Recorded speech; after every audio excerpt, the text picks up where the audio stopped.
mute myself. Everybody can hear me.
Phone is muted. Hey everybody, how are you going? Welcome, it's a Gateway stream. Welcome everybody to, I've already got a follow. Thank you so much, Emily, for following. Welcome to Gateways. I have 4 fun people here. We're going to play a tabletop role-playing game. This is our 3rd stream of Gateways in November and the final one for the month and probably for a very long time because I can't just keep playing the same game over and over again. But welcome everybody. In a second, I'll go through and I'll explain the game that we're playing and what we're doing. But first, let's say hi to all the people I have with me. I've got 4 lovely people. I'm going to start from the bottom left of all of your screens, and I'm going to sort of do a little loop around, and they can all introduce themselves. Semper Ubi Saboobi. Oh, Semper Ubi Saboobi. I haven't had that for a long time. Thank you so much for the bits, Matt. So I'm for the people on this Zoom call. There's a lot of stuff happening on the stream, so if I say something strange like Semper Ubi Saboobi, it makes sense in context. It might not make sense to us, but if you're watching the stream, it makes a lot of sense. Does it? It does. It does. It's Latin for always wear underwear. So it makes sense. It's got a context that you're not aware of. So I'm going to start from the bottom left with Gabe Hicks. Gabe, do you want to introduce yourself and say what you do in the world? Yeah. Hi, I'm Gabe Hicks. I am a cosplayer, voice actor, and game designer. I am creative producer at Roll20. I've worked on Pathfinder, Starfinder, worked for Critical Role, and Ukatoa. I'm the DM for Dimension 20 Shriek Week. And I love weird, nerdy stuff. So as soon as Bill said, "Hey, you want to play a game?" I was like, "Yes." Immediately. Now, can you redo your intro in a way that doesn't make me feel so unaccomplished? Hi, I'm Gabe. I like nerdy stuff, and then I found out that Bill somehow managed to make escape rooms digital, and the mastermind offered me another opportunity to do something, so I said yes immediately. Good. And I'm going to take all credit away from my wife about making Escape This podcast. I do it. It's one man show. And then next, as we go along, we've got Paul Williams. Paul, do you want to introduce yourself and say hi to everybody? Hello, everybody. My name is Paul. Williams is the surname. And I am from New Zealand, and I do some music stuff, and I do some stand-up comedy, and I'm very excited to be here. I'm very excited to have you back. Everybody here has been on an episode of Escape This podcast before, but I remember when Paul was on, we talked a little bit about tabletop role-playing, and it was like, oh, I wish I could play something again. I want to play some more games. I was like, I'm banking that away in my head, and then as soon as I have an opportunity, I'm going to message Paul and say, "Paul, come play a game with me," and it's worked out, which has been great. Yes, I'm very excited. It's been literally since when I was on your podcast that I got to do something like this. So truly honored to be here. It should be a lot of fun. Next, as we go around, we've got Peih-Gee Law. Peih-Gee, do you want to say hello to everybody? Hi, everybody. I have to give a special shout out to MJ Anderson. So I'm glad you're here. My name is Peih-Gee Law. I'm a 2-time player on the American show Survivor.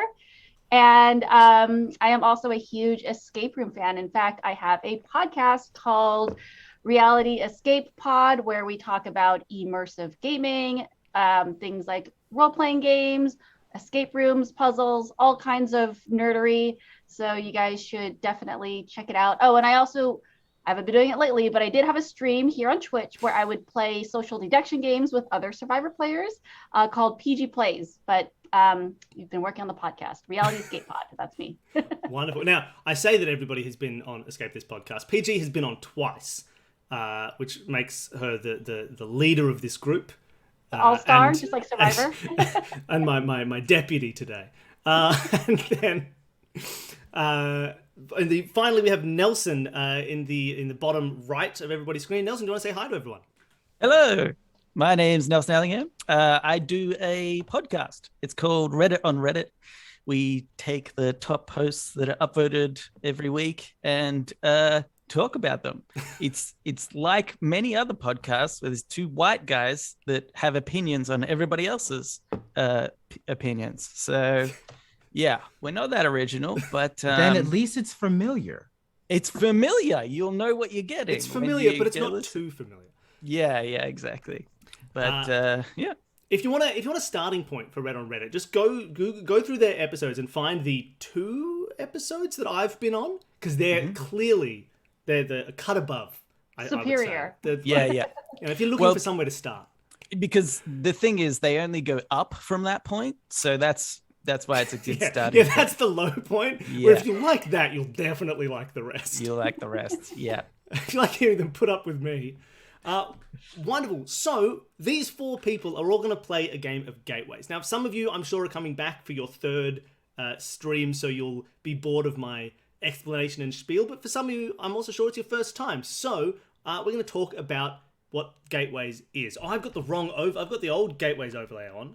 Let's get rid of this creepy goat head. There we go. We're back to a nice, easy galaxy of portals. So Gateways is a game that I created at the start of the year. It's a fun little sort of, not quite a one-page RPG, about a group of people trying to use interdimensional portals to pull off a heist. There are lots of different themes for this. We don't yet know whether we're going to be in like a sci-fi sort of portal-style situation, whether we're going to be jumping through the Matrix, opening little portals through cyberspace, whether we're going to be drawing chalk on the walls and opening fake doors and jumping through. We don't know yet, but we're going to use those skills and we're going to try and get a treasure. The way the game works, once we've sort of set up the world, is at any point on their journey to try and find a treasure, our 4 players can create portals. And in fact, that's the only mechanic the game has. You don't need to roll for your perception. You don't need to try and roll to persuade a guard to do something or fight, talk about improvised weapons. None of that comes into it because the fundamental principle of Gateways is, in the end, you can only solve your problems by using portals. And there are 3 ways to do that. That your portal can get more and more powerful, but as it does, it also gets more and more risky. So a basic portal, a level 1 portal, is just a hole.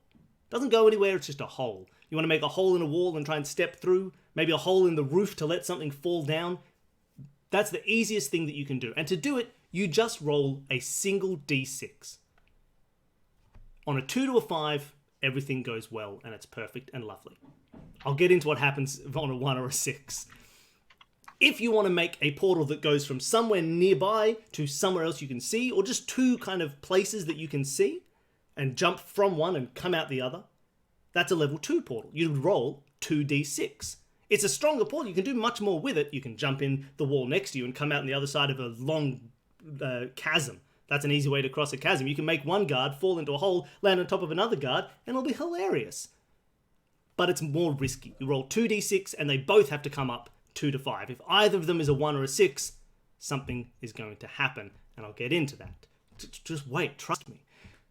The strongest, most powerful version of a portal is that you can create a portal from somewhere nearby to anywhere else that you've ever been in your entire life. And because you're making the characters up, you can just make up where you've been. Say, I was once at Fort Knox. I'll just step through to Fort Knox today. I don't know. Maybe you've been there. That's the most powerful sort of a portal, from somewhere nearby to anywhere you've seen or been before. But that is the hardest. It requires 3d6 to get rolled, and they all have to be 2 to 5 for it to be perfect. So what happens on a 6? I know you're all asking. You're champing at the bit, saying, Bill, what happens on a 6? I need to know. I'm actually very curious. This is very cool so far.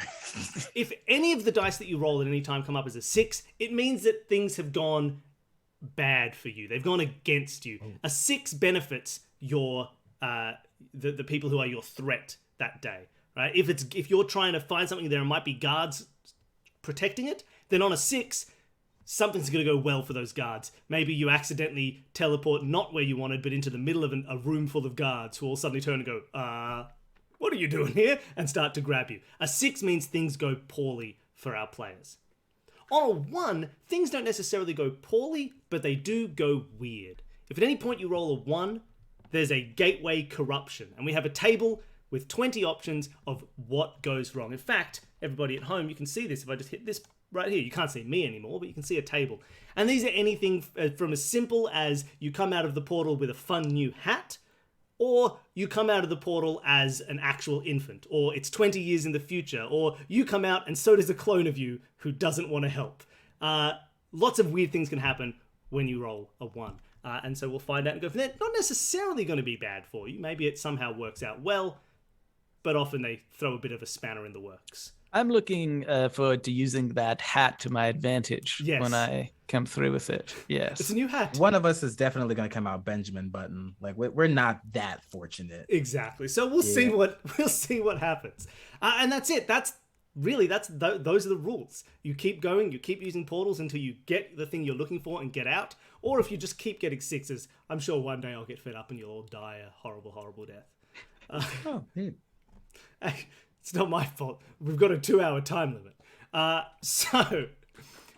That's the game. I hope that makes sense to everybody. If anybody has any questions in chat, I can see the chat right here. Ask them. Say cool things.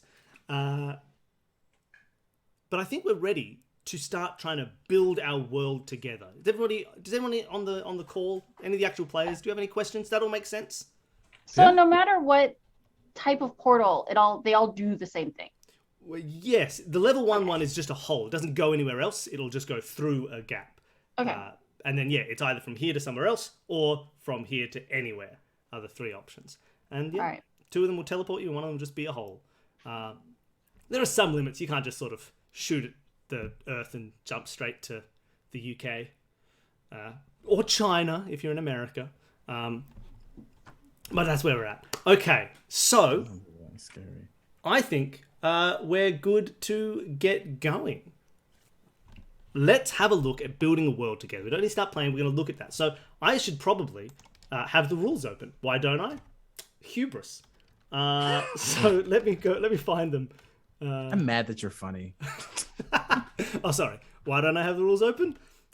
I don't know. I can't think of anything. You're funny and clever. This is your show. You lead. It was just I was mad that I laughed at it. It's gonna keep happening. All right, so what we're doing is we're going to build a world, and there's 4 things we need to build. And because I like alliteration, they all start with T, that was the hardest part of designing this game. It's coming up with 4 words to start with T, but I got there. So the first we need to know is what tool we are using to create portals. And by picking the tool, we'll also be sort of creating the theming of the world. Theme also starts with a T, but it's a TH, so it's not quite alliterative. But that's fine. So we're picking a tool. So there is a little table that we can look at that has 6 options, and I'm going to veto 2 of these options just because we've done them already, and I don't want to do it again. So we're going to try to do something new this week. That's the problem with being the third group. Sometimes things get vetoed. If I read down the table, we can roll for this, but otherwise, as a group, we can discuss and see if something jumps out as something fun that people want to do. So the 6 options we've got here. The first one is a futuristic handheld gateway cannon. It's like a portal gun, but it's legally distinct. And it will let you, it's got a very kind of sci-fi feeling. You've got a big mechanical fancy science version. The second option is an ancient mystical tome that holds the secrets of teleportation magic. And that often leads to some sort of sword and sorcery style settings. Say that 10 times fast. Also, we have the third option is a portable hole that's sort of folded up in your pocket. You can take it out and throw it on the wall. I'm going to veto that because we've done that twice in the 3 previous times Gateways has been streamed. Of course you have. It's the coolest one. I know. That's why I have to wanted that veto one. it. Too bad. Sorry, everybody. You should have got in early. The fourth is magical chalk that you would use to sort of draw on the wall, draw a picture of a door, open it up, jump straight through. Oxfam was one of my favorite TV shows as a younger person. I just wanted to put that up. Magic chalk, right? The purple chalk or purple marker? Yeah. Number 5 is a computer interface that lets you warp the cyberverse coding and jump from place to place, and kind of has that sort of matrixy feeling to it. And then number 6 is the other one that we did last week, which is a bargain with a supernatural entity, a demon, a genie, something like that. We might be able to play with that as long as it's not too similar to what we did last week. But those are the options that we've got. And of course, if you want to stray from those options, we can. If someone thinks, wouldn't it be cool if you made portals by you had a zipper, and the zipper you could just attach to anything, you would unzip it, and I don't know. I'm just making it up as I go. Maybe I know you just made that up, but that's actually a really cool idea. Yeah, it's actually going, but that's because it's the same as the hole in the pocket. That's true. Yeah. But this is just a sort of a theming sort of tool. It helps us get an idea of what the world that we're living in is. So, did any of those ideas jump out at anybody? Do you have any suggestions that that isn't related to one of those ideas? What do people think? Anyone got an idea? I kind of like the idea of the chalk one. Yeah, I reckon that sounds pretty cool and magical. I'm into it. I was a big chalk fan as well. Yeah. Okay, cool. Well, I think that was pretty clear. We got chalk. In fact, I've got a chalk-based overlay I can put on. Let me just grab my chalk overlay. There you are. Boop. Now we're in Chalk World. Everybody, welcome to Chalk World. Again, if you're just on the Zoom call, you can't see it, but if you're watching the Twitch stream, Chalk it looks portal. real good. Everyone in the chat's going crazy. They're saying, "Whoa, what a great Chalk World! You're such a talented streamer. I wish you were my dad." And I'm saying, "Whoa, I'm not old enough." So that's where we're at. We've got Chalk World now. And so what is this, like, we're in, obviously we know we use chalk to draw on, well, but like what kind of a world are we in? Are we in like a chalk world? Are we in like a, everything's hand-drawn, and or are we in the real world? But you can do sort of drawing on top of it to make fake doors. What's the situation here? The idea of chalk makes me think of like children, right? So I thought maybe like almost like children's storybook. I was going to say thing. that, yes. Yeah. What if somebody's trying to steal like the stories or steal like your childhood memories or something, and we're, or the stories. Like, I like being in the idea of being in like these kids' children's stories. Yeah. So it's kind of got like a nursery rhymes feel. Yeah. And then we gotta Yeah. figure out there's some cultural divide where I start mentioning a nursery rhyme and Americans are like, no, it's like, Johnny of the Western Plains. Don't you all know Johnny of the Western Plains? Like, no, I don't know Johnny of the Western Plains. What are you talking about? Oh no, it was an Apache. No, I don't know. Yeah. No, I like that idea. We can deal with sort of like children's stories and nursery rhyme stuff. Fairy tales or something. Are you Fairy real tales world like that? children who are in like a dreamscape trying to protect your childhood memories, or are you characters in the storybook world and something's happening to it? What do you think? What if somebody's Gabe? stolen our childhood memories and we can be ourselves? We're trying to get our childhood Yeah, back? you get to play PJ. Saves having to come up with character names. Yeah. Yeah. Especially if we're traveling through portals, is it possible we're trying to get back to somewhere after being thrown somewhere first?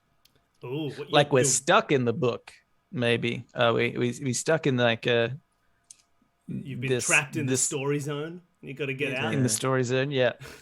The heist is our own lives. Yeah. Oh, that raises We go the from stakes story a to lot. story. You could Instead end of up going from place story to place. story. I like that. Yeah, I mean, I that's kind of good. like that. That sounds awesome for us and terrible for Terrible Bill. for me. Like No he worries. has to think of That's all the the different that's this stories that we game. can merge into. Yeah, this is great. Let's make this as horrible as we can for Bill. I'm liking this. We're gonna go from Arabian Nights to Harry Potter. Yeah. To Dr. Seuss. Yeah. Well done. All right, so we've got. Can we really, like, legally mention the books, or does it have to be like a slightly tweaked knockoff? I'm sure that legally we can mention the books, but if Yeah, you could all do slightly tweaked knockoffs, that would make me happy.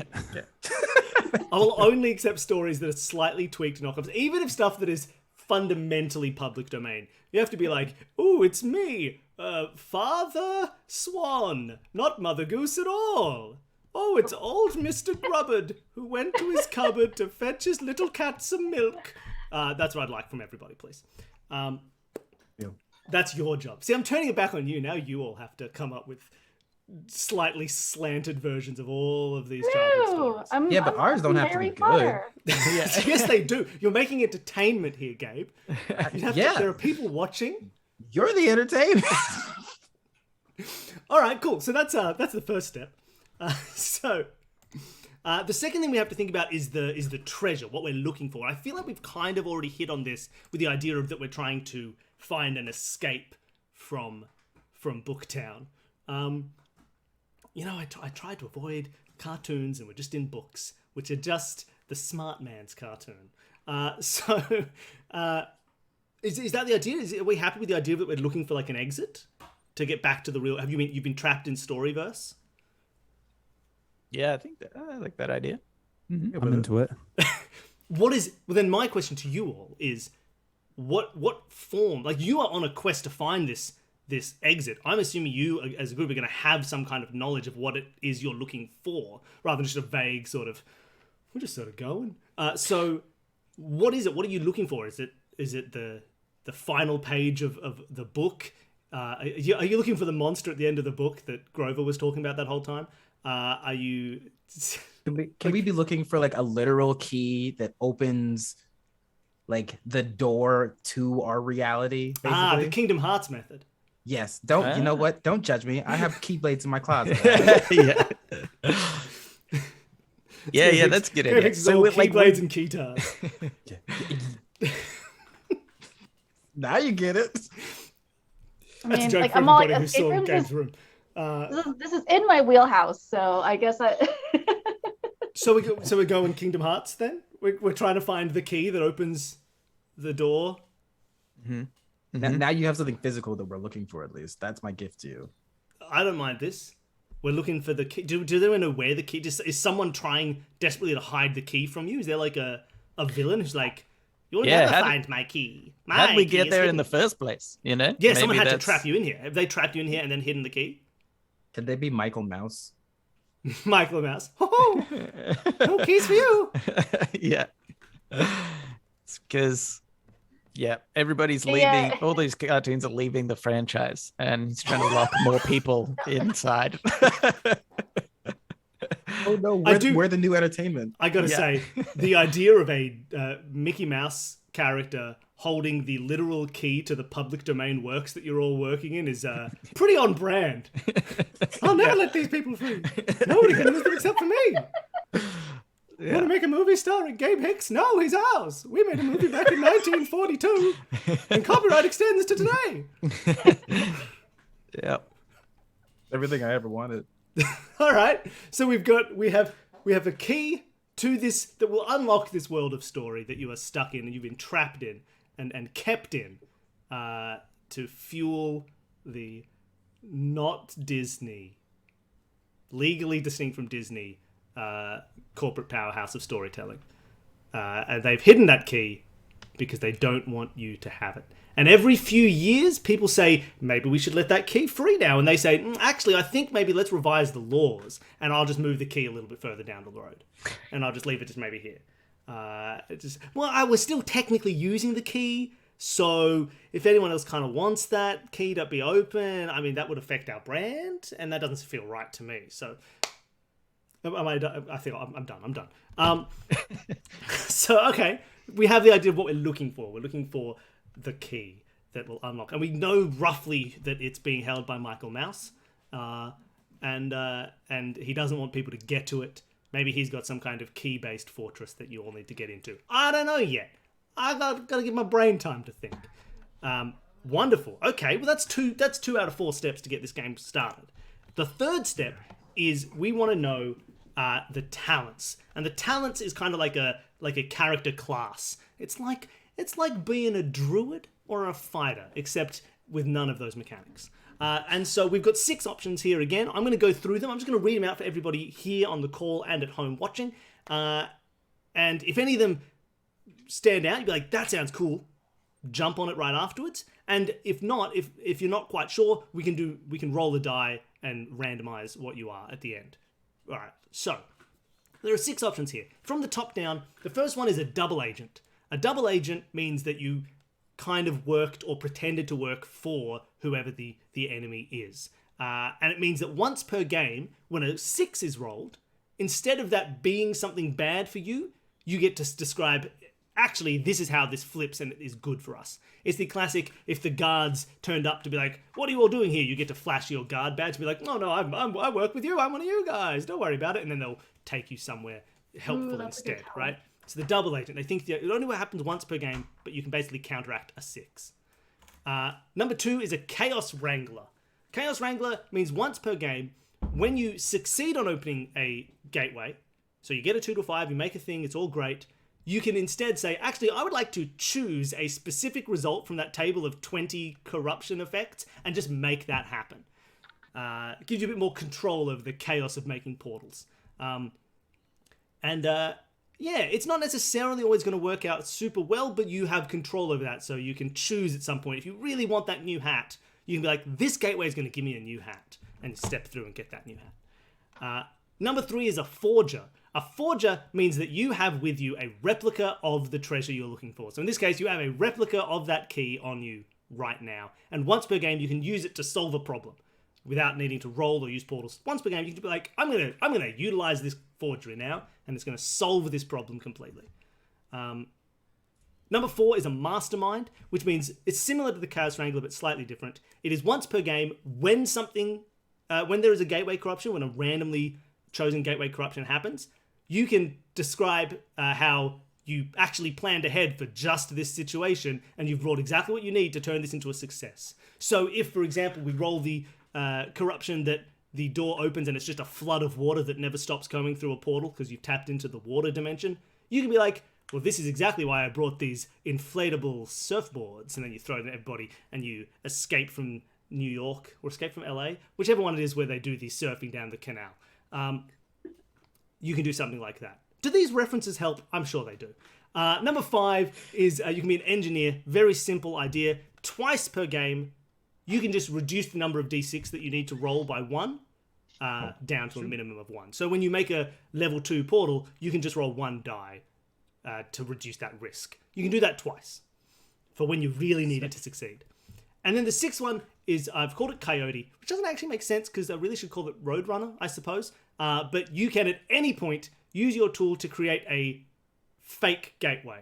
You don't need to roll for it. It doesn't lead anywhere. It doesn't do anything, but it looks like a real gateway, but it doesn't lead anywhere. So in this case, you might draw a chalk door on a wall, but when they open it and try and step through, it's just like a blank wall and they just hit their nose, and it's very funny.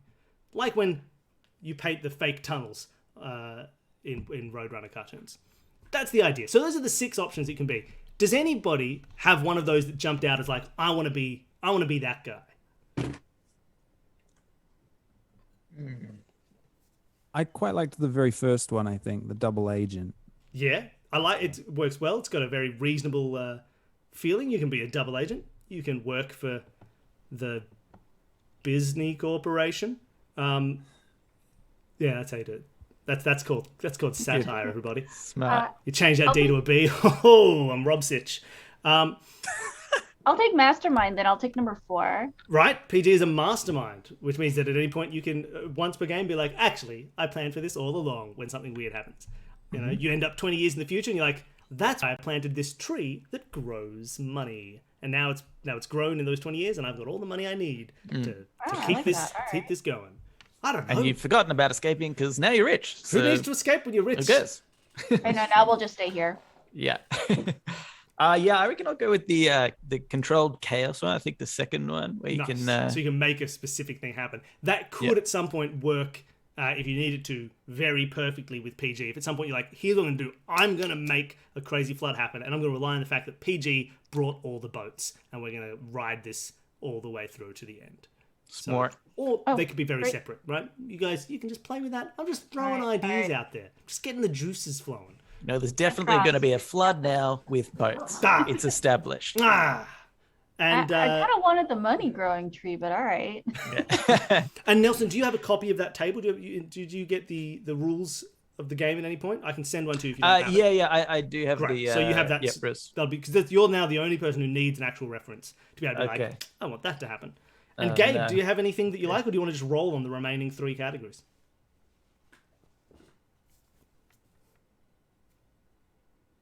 The gateways can look like anything, right? Yeah, I suppose so. Then I'm gonna be the coyote. All right. Sounds like he has plans. We'll find out. do. All right. So there's only one final thing, or there's 2 final things to do. One final thing for us all to do, and then one final thing for you 4 to do. And the thing that we all need to do is, the final step is just determine what is the source of tension, the threat, the thing that happens on a 6. Are there guards?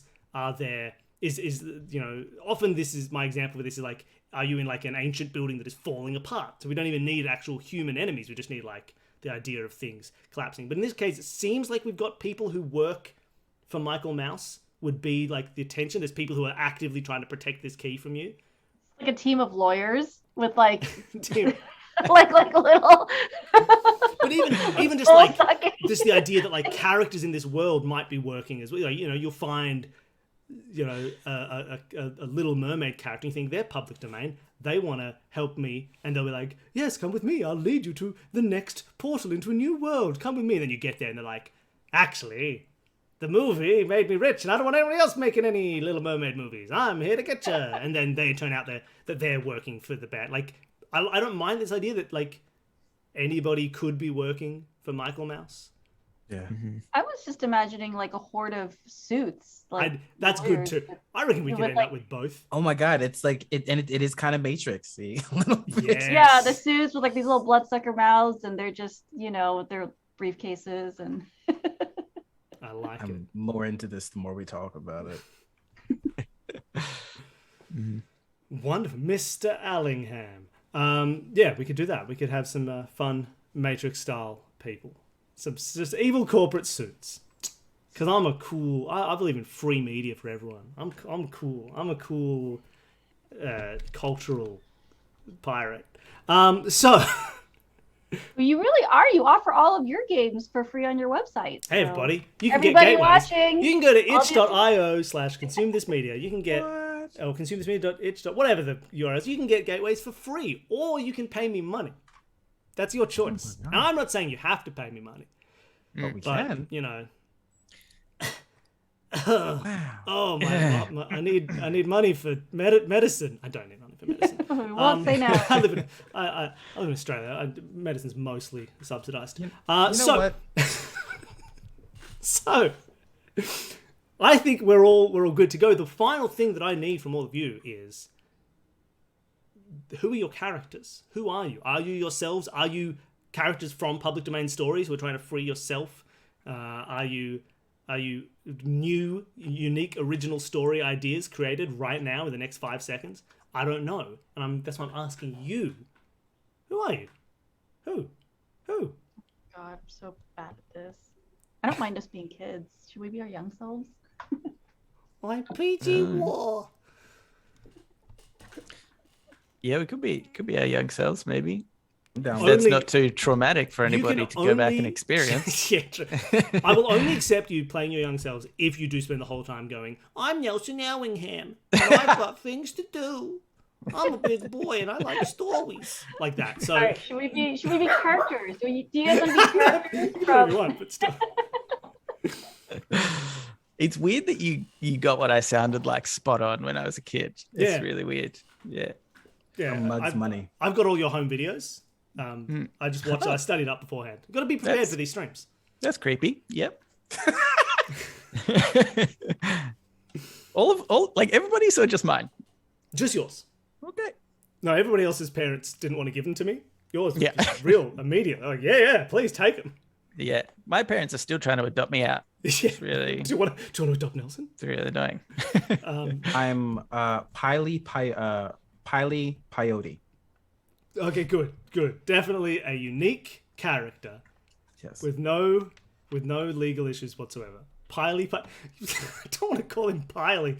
It's Peih-Gee Peyote. And I'm basically a little anthropomorphic cactus man. Oh, okay, that's good. Look, it's an anthropomorphic cactus called Peih-Gee Peyote. Yes.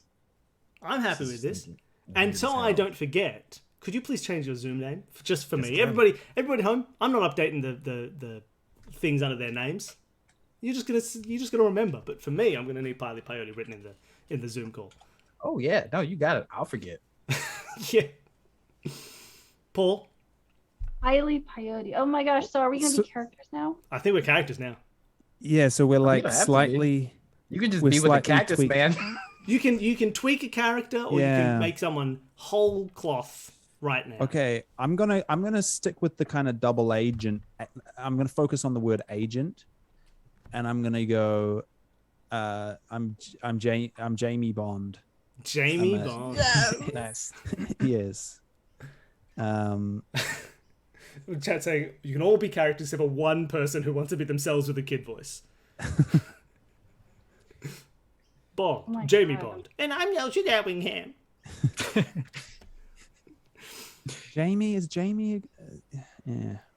John John John Bond. Bon- John Bon John Jovi? Bond. I John prefer Bond. that. John Bond. That's really nice. That's good. That's good. Okay. I think my name is Vlad, and I am knockoff Batman, but unfortunately, I am more man than bat. And Vladimir. my story not so successful, and I want to leave. I love it. Oh my god. Oh Jesus. Is it Vlad Gabby- or is it Vladman? It's Vlad. Batman, my stage name. They have to call me Man Bat for legal reason. Perfect. He's like one of those costumes you see in like those cheap Yeah. stores. Where it's like man bat costume, bat Exactly. person. Yeah. Now for everybody at home. I like the idea that Vlad is like he's just kind of a humanoid bat, like just covered in lots of that gross bat hair, bat fur, and like tiny wings on the back. Like they just didn't really think through the idea of a. It's of a really bat. hard for him to go undercover as like when he's in Bruce Wayne mode because he just still look. He's just like in a suit. Exactly. Like, Yeah. It's like, who is Man Bat? Oh, it's that millionaire that looks like a bat. Is that Bat Boy Bachelor. Oh my god. Son, PG. Just now we forced you to be a character. You didn't want to be a character. You thought I'll just be PG Law, the character I played on Survivor. I still feel like you Exactly. could be that. You know, you could be the kid version. I'll be Funky Brewster. It's one of my favorite characters when I was young. Yes. Now I'll say just so we're all aware, this is not to stop you being a rip-off of Punky Brewster. Punky Brewster is a name that exists in my head only as a name, and all I can picture is Paget Brewster, the actress. That's all I've got in my head.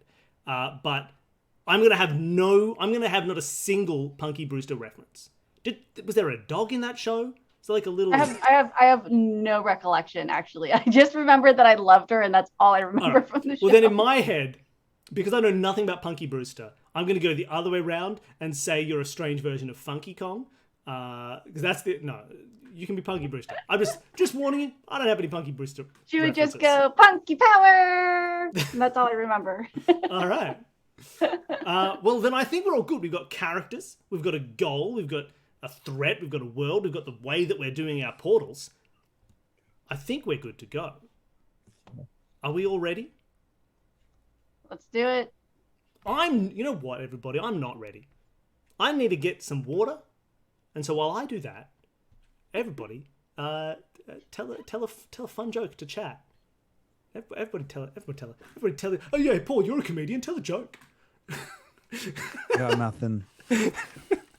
Just your latest stand-up routine. Just Yeah, start I whipping mean- that out.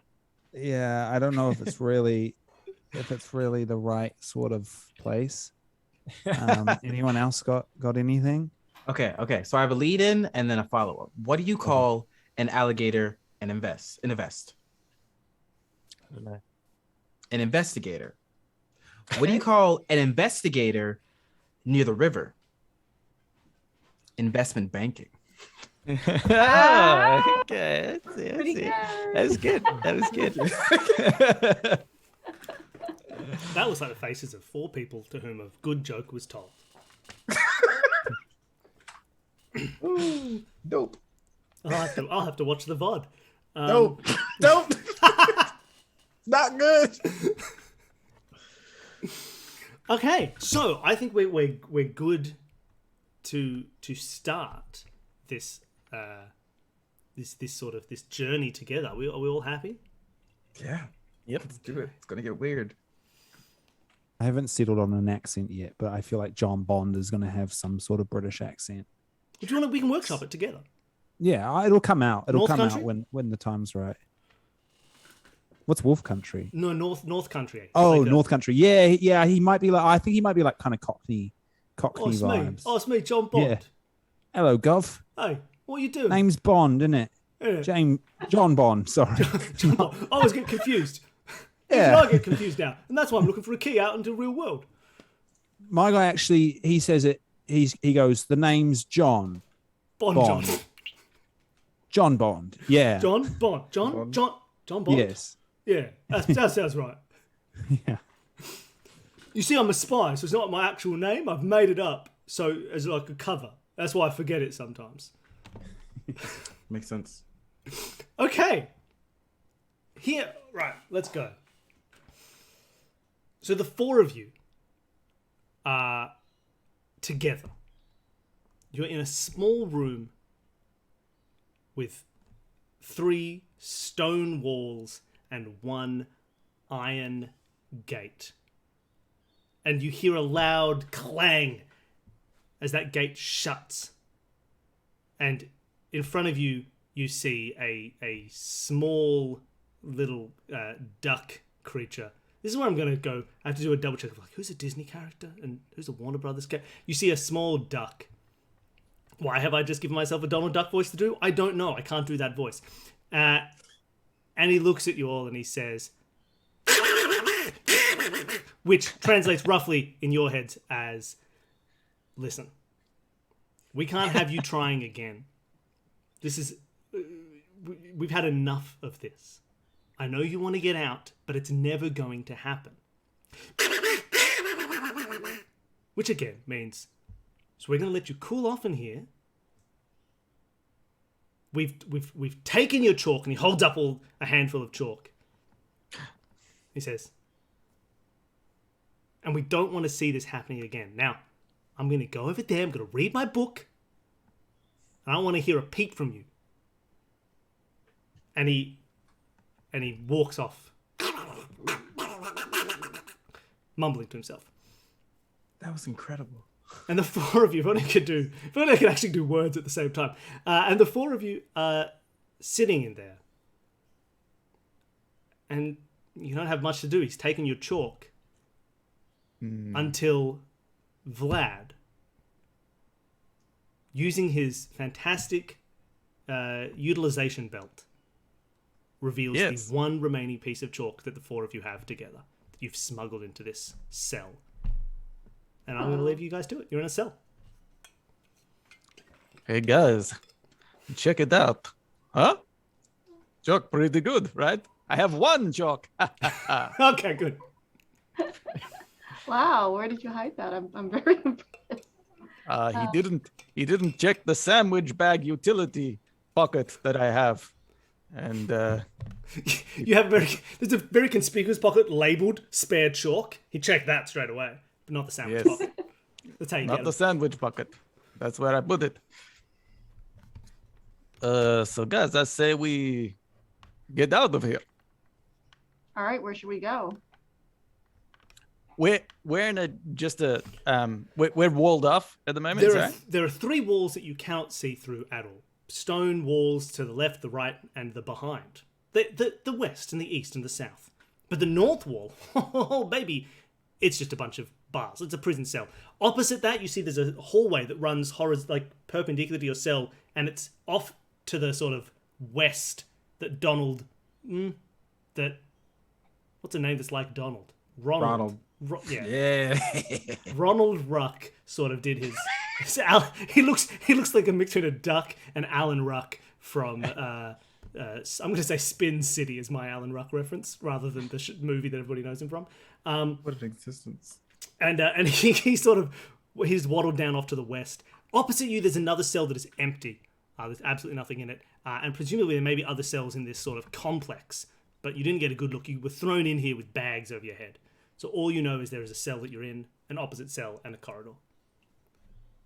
Yeah, okay. I'm glad somebody in the chat got my Spin City reference. All right. So, maybe it seems like it might be a little bit hard to go forward, north through the gate, because presumably that's where they expect people to go in and out.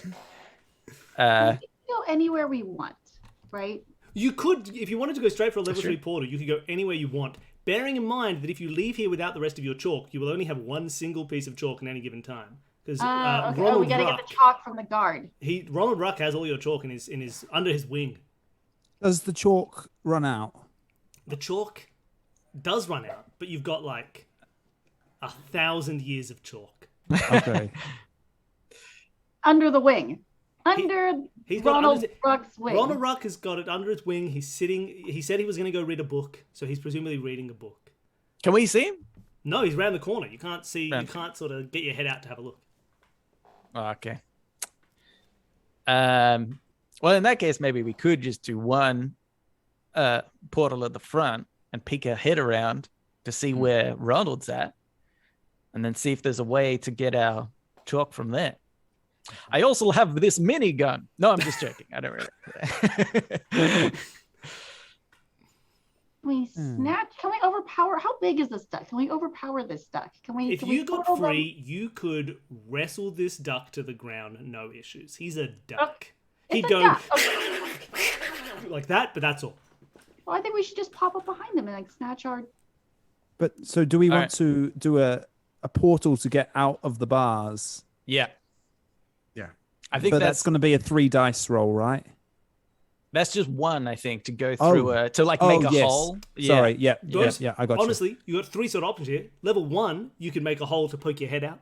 Level 2, you could go from somewhere here to a little bit of hallway you can see to poke your head out.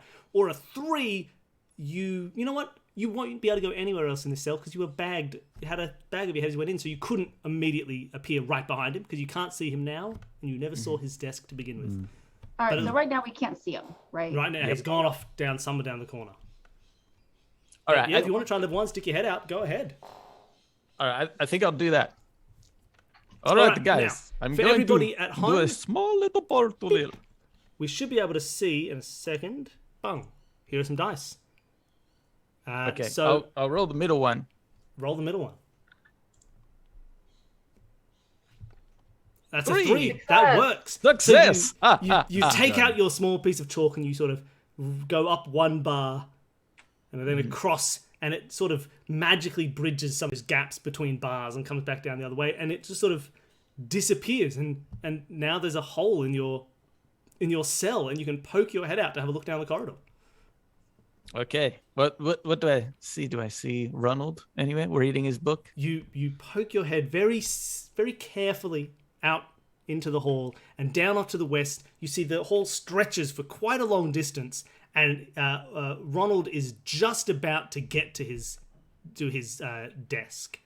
However, once he does, he will be turning around and facing the entire corridor. So right now he's facing away from you, but in a second he'll sit down and turn and probably see your head poking out. There are cells all along the hallway, so there might be 3 or 4 cells going on and on to where he is sitting. And to the east, there's maybe 1 cell that goes off to the east, and the corridor ends in a drinking fountain, little bubbler at the end. How big can a gateway be? Because you're drawing them with chalk, about as large as you could draw with chalk. So if you think you can draw 20 feet into the air, then you could make a 20-foot into the air gateway. But it's up to you. You should have said at the start that Peih-Gee Peyote is 100 feet tall, but you didn't, so you've missed that opportunity. I don't need that. Can we see what he has done with the chalk? Has he put it in his desk? He is, you know what? He's just put it on his desk, and he is now about to take a seat and turn around and go, which is the closest he can get to a sigh. He's not armed or anything, is he? No, he's relying on Yeah. the cells to do his job for him. I back us to fight a duck. Can I see the chalk, please? Okay, so should we create a distraction? So if I think- everybody here, I think Peih-Gee has a plan with this chalk. Can I see the chalk, Oh. please? Oh yes. I hand out the Whoop. chalk. And is my tool is separate from the chalk, or is it? Yeah, the chalk? that's inherent in your soul that you can be a coyote. Sick. So I want to lean my head through the portal to be able to see Ronald, Sure. and I want to create a gateway in the hallway that looks like what the hallway looks like. So it's like a fake wall. It's like that scene in Mission Impossible where they have the fake hallways that they slowly Yes. go up. I'm literally Wile E. Coyote making a fake wall in the hallway. I love it. You don't even need to roll for this. You have made a fake little gateway in the hall that just looks like an empty hallway. And you can now all get out of your cell if you'd like, and you will not be seen by this duck because you're standing Why? behind a gateway that looks like an empty hall. Didn't I even was need so a chuck. impressed. I thought this was the worst power. But this is the Yeah. best power. Yeah, That's I'm why very jealous. I asked. I'm going to Yeah. use this acutely. It's the All most right, so- abusable part of the game. But that's fine. It's an abuse-worthy game. So do we now have to make a portal to escape, though? Do we still want the rest of the chalk though, or are we What? happy we with need the chalk. We still need yeah. the chalk. Yeah. the rest? Just of so it? he can't see us when we come out. Yeah, Yeah. yeah. We're like walking through a wall. And it's like, what the hell? Or we can just wait on this side and have him walk back, and then he walks through. We Well, I was Don't. thinking if we made a distraction and then one of us made a portal, and while he goes to check out the distraction, one of us could pop up and snatch the chalk. You're the Off smart the one, desk. Funky. It seems good to me. That's What's right. your distraction? You gonna use your funky power? That's my Well- Punky Brewster reference. Apparently she's punky power. News to me. If we made some sort of commotion noise-wise, he might come walk through the fake portal, and then he'd be surprised by us, right? Because he'd just walk through into the where we are if we go through, and then we could just quickly grab him, something like that. I'm happy if this you want to is- rough up this duck. Plain abduction, but okay, we can just Abduction. We put the duck in abduction. abduct. Yeah. That's good. That's good. I'll fight it. All right. Well, do we need to roll to escape the cell? No, there's now a big hole that Nelson made, and there's now a fake Oh, so that portal. stays. Okay, so it just stays there. In this case, it does. Why not? Makes it easier. Maybe one day I'll say it doesn't, but for now it does. So yeah, you can all stand in the hallway. You're waiting behind this fake hallway, hoping to ambush a duck as he approaches. Who's going to make a commotion? What does a commotion sound like? Say it that way.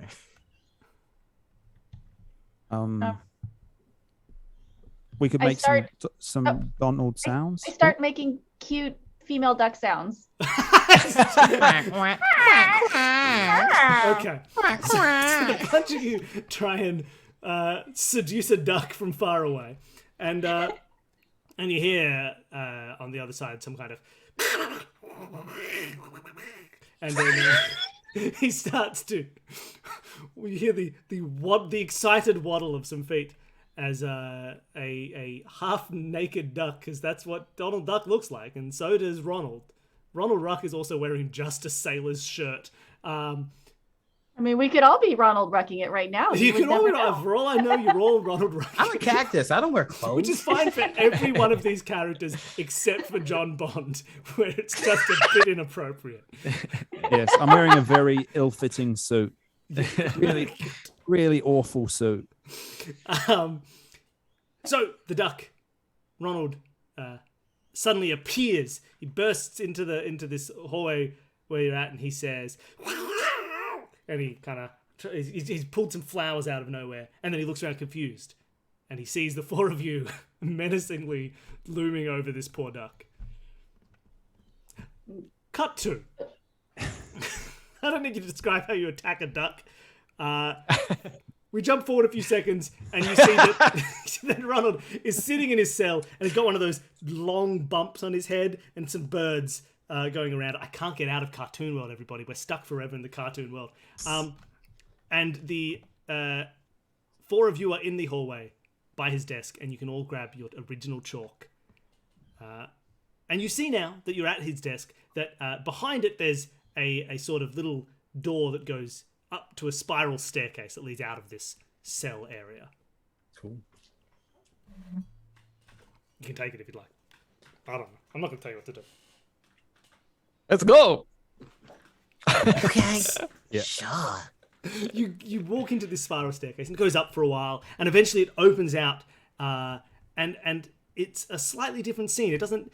You were expecting perhaps somewhere where you might think there would be a prison cell, some kind of cityscape, some kind of island in the middle of a bay, but instead, as you get to the top, you find there's sort of the spiral staircase slowly sort of changes, and it starts to become a nice polished wooden staircase, and it's sort of a gnarled wooden staircase. It feels almost like it's a natural formation. It's made out of roots, and eventually you get to an opening in the base of a tree, and looking out you see lots of trees. Trees that would go on, it seems, for about 100 acres, give or take. And you are now standing in the middle of a strange forest. Does anyone know where we are? No. I've never been here before in my life. And my accent has changed slightly, but that's fine.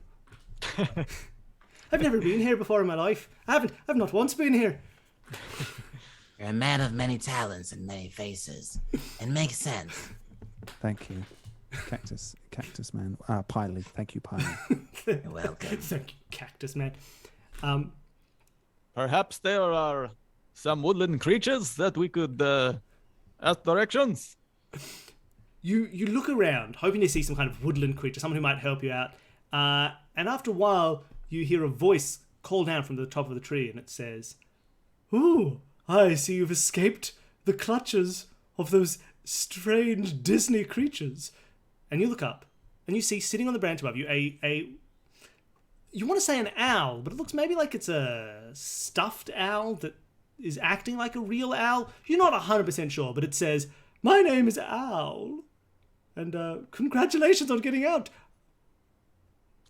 Thanks. I want to say it's a hoot to meet you. I'm not going to talk to you anymore. Oh, okay. I'm assuming you annoyed these overlords, much like some other people have done in the past. What did they have you in for? They were trying to lock our stories away. I know that feeling. My story's been in the public domain for some time, but nobody's made a film starring old Al for many years. It's terrible. Here, deep in the 100-acre woods, where Christopher Robin plays, etc., etc. I don't know the rest because I don't watch movies. But there you go. That's me. I'm Al. So what's your plan? They locked you up. We're here. Well, we've been trying to free everyone that's been locked up. I think inside each tree, all the stories have been locked up. So we're trying to find. We heard that there's a key that will unlock everybody from their little story trees. Hold the frickin' phone. There's a key? Can I do something stupid? And I'm not asking you, Bill. I'm actually asking the rest of the group. I thought you were asking the Owl. No. I would like to do something stupid. So, okay, go for it. Full support of this without even knowing what it is. I'm gonna grab the chalk and I'm gonna. Where is Owl? He is in a tree. He's on a tree branch above you on the nearest gnarled tree. I want to draw a chalk portal on the ground to make a portal to be like next to Owl on the tree. Yeah, go ahead. If you want to roll 2d6, I'm happy for this. All right. That's a 4-1. All right, everybody. So, hey, look, it's not a failure. You're not alerting any guards necessarily, but in an attempt to get a little bit closer to the owl, you create this portal. Could you roll me a d20? I swear to God, if I get that stupid Benjamin Button thing right now. You could only dream. Get out of here, new d20. That makes sense. Yeah, But it's an 8. That is.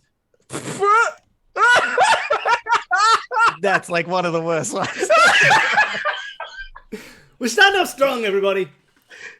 So you step into this portal, thinking, you think, well, okay, let's get a little bit closer to the owl. I should be able to make friends. You know, have a bit more of a personal heart-to-heart. If I can get on this branch with the owl, I can sit and chat. And so you jump through. You say to everybody, "Oh, but just a second, guys. I'll just take a second to get up into this tree." And you jump down into this portal, and you come out onto a tree branch. But it's a bit odd because the owl is not there.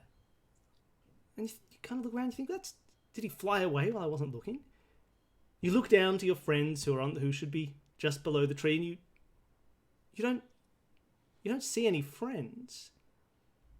Well, it's kind of weird. In fact, it feels a little bit different than it did a second ago. It's a bit colder. It's a bit darker. And the tree that you came out of, the one that leads to that prison, it's gone. You don't see that tree at all. And you don't know where or when you are. Meanwhile, 20 years in the past, John, Funky, and Vlad, the cactus man who was with you has disappeared.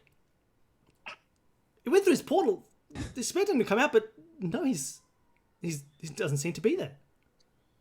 Guys, I don't know what happened. Piley said he was going to do something stupid, and then he disappeared. I think he did something stupid. Well, where did your friend go? Where did the cactus go? I liked him. Okay, He'll so be now back. the question is, does this portal stay open and do we all Portal, follow him? I'll give you 4 seconds as the portal closes to decide if you want to jump in or not. 4, 3, I'm easy. 2.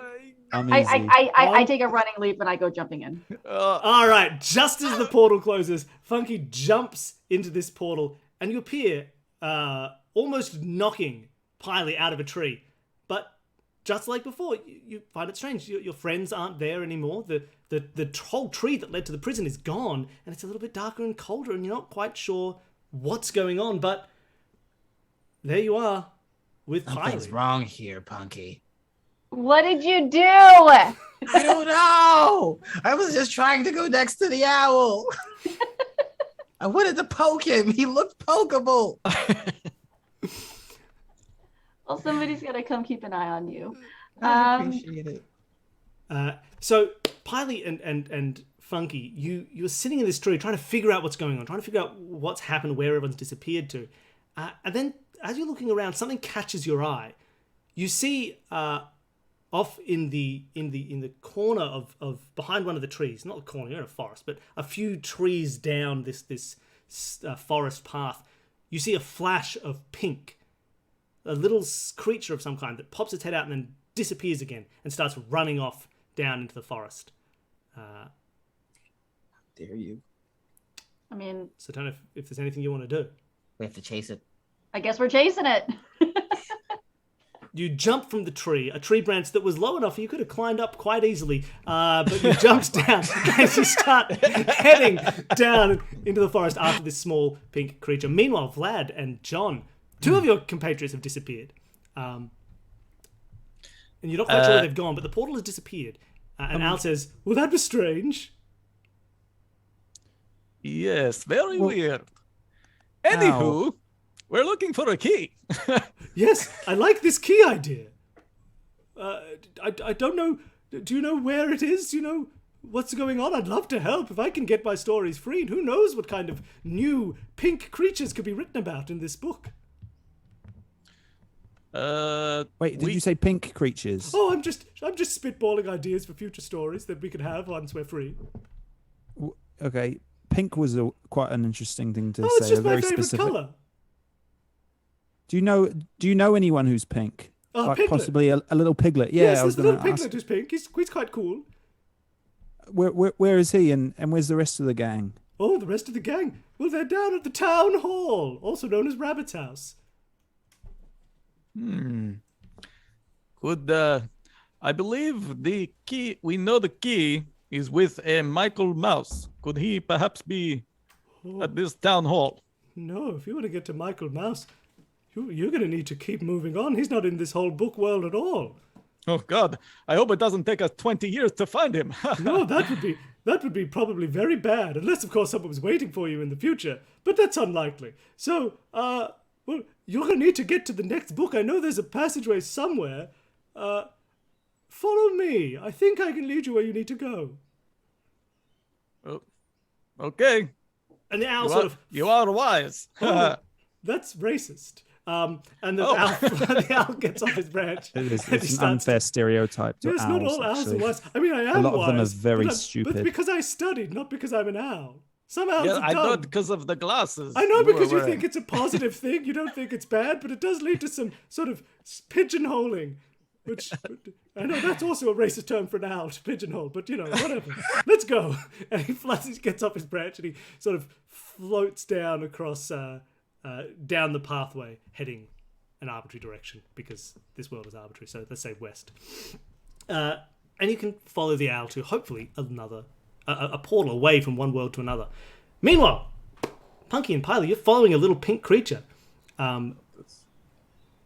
You rush after this small thing, and it gets to it's kind of gone from corner to corner, around, and you're following it, and you see it just as you see it jump into a small little hole and disappear in the ground.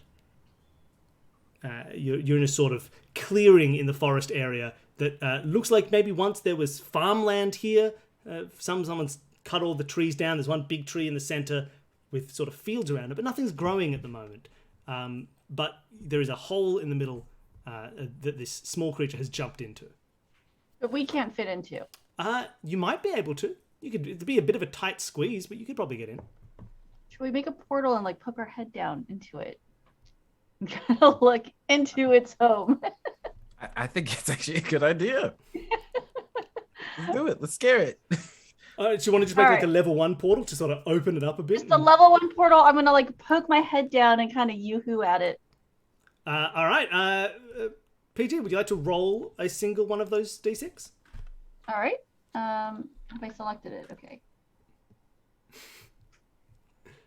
A 5. A 5. The hole opens. Oh yes. And the whole sort of the tunnel that this thing has jumped into just sort of opens up completely, and you look in and you see there's a whole sort of little family of creatures, but odd for a burrowing creature. They kind of look like a mix between like a toy and a young pig. But you see, there's actually there's a few of them. There's the one that's just jumped in, clearly a little bit worried, and then there's another one of a similar size and a few small ones. And the little thing turns and says, "Oh, hello. You seemed a bit scary. I was just here to protect my family. Who are you?" Pokes my head, giant upside down head, and I'm like, "Oh, hello. I'm Funky Brewster. Can you tell us where or when we are?" Well, that's an odd question. I mean, you're here in the 150-acre woods, and it's, I don't know, it's 2041. Nailed it. And I pop back up like, "Peih-Gee is 2041. Where did you land us?" 20 years in the future. We're gonna see this happening. We're gonna see this coming. I mean, you seem like you're freaking out a little bit. Are you okay? Do you want to meet? This is my wife, Priscilla. Say hi, Priscilla. Hi, how you going? It's me, Priscilla. Oh. Okay, what should we ask him? Should we ask him who's still in charge? Or I don't. Ask him if he knows where Owl is. Do you know where Owl is? Owl? Owl the owl. I haven't heard that name in 15 years. 15, what happened in 5? What happened in 15? Owl died. Owl died What? 15 years ago. What? Yeah. How? Well, you see, Owl had been in sort of a perpetual state of being the same, and 20 years ago something happened. And I mean, since then things have been changing around here. It's been kind of, I mean, look, hey, it's good for me. I've met Priscilla. I've had these 3 wonderful kids, Inky, Blinky, and Clyde, and things are going great for me. But no, Owl died in a really gritty sort of kind of What did we do? dark fantasy kind of thing. I don't know. Some orcs came in. It was weird. I don't know. I hadn't seen anything like it, but I don't know. 20 years ago, things started changing. The hell did As y'all long do as to it didn't Owl? involve any bats, that's fine. You say orcs? Yeah, I don't even know what an orc was. I thought they were heffalumps, but no, it was a real orc. Oh God, better than woozles. Yeah, no one wants to see those bloody woozles. Very Oh confusing. man, are we in the wrong timeline? We might be in the right one. Our friends might be dead. Wait, that's sad. Oh, All right, we got to figure out how to get back. I use my coyote tool to make a fake John Bond and Vlad. It's just a portal that leads to a fake. If that's what you need to cope, that's fine. Look, they're here. Everything's okay. Hello, it's me, the real John Bond. I am here. Wow. You are my best friend, Peih-Gee. I've always loved you. Yeah, thanks, John. Oh, you always know what to say. Good.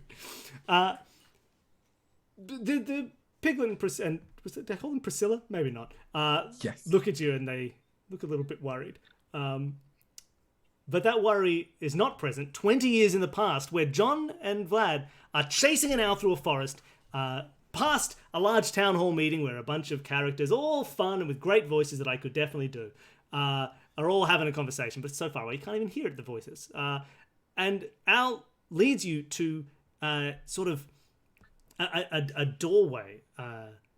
It kind of reminds you of the chalk doorways that you make yourself, although it's got a more sense of permanence. It's been painted on, and Al says, "Look, if you're looking to get closer to Michael Mouse, this is the only way out of here I know.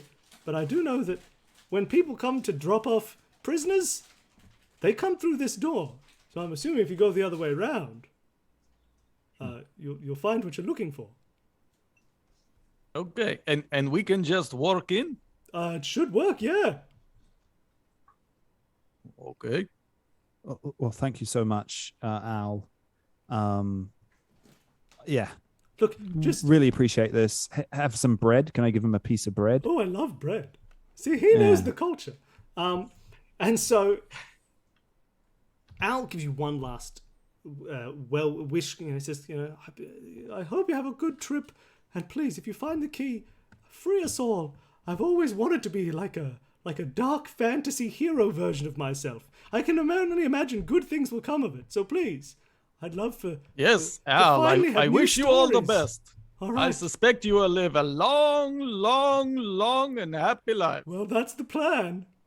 All right. See you later, everyone. And you can open this door to what would hopefully be the next step on your way to find Michael Mouse. Michaelmas.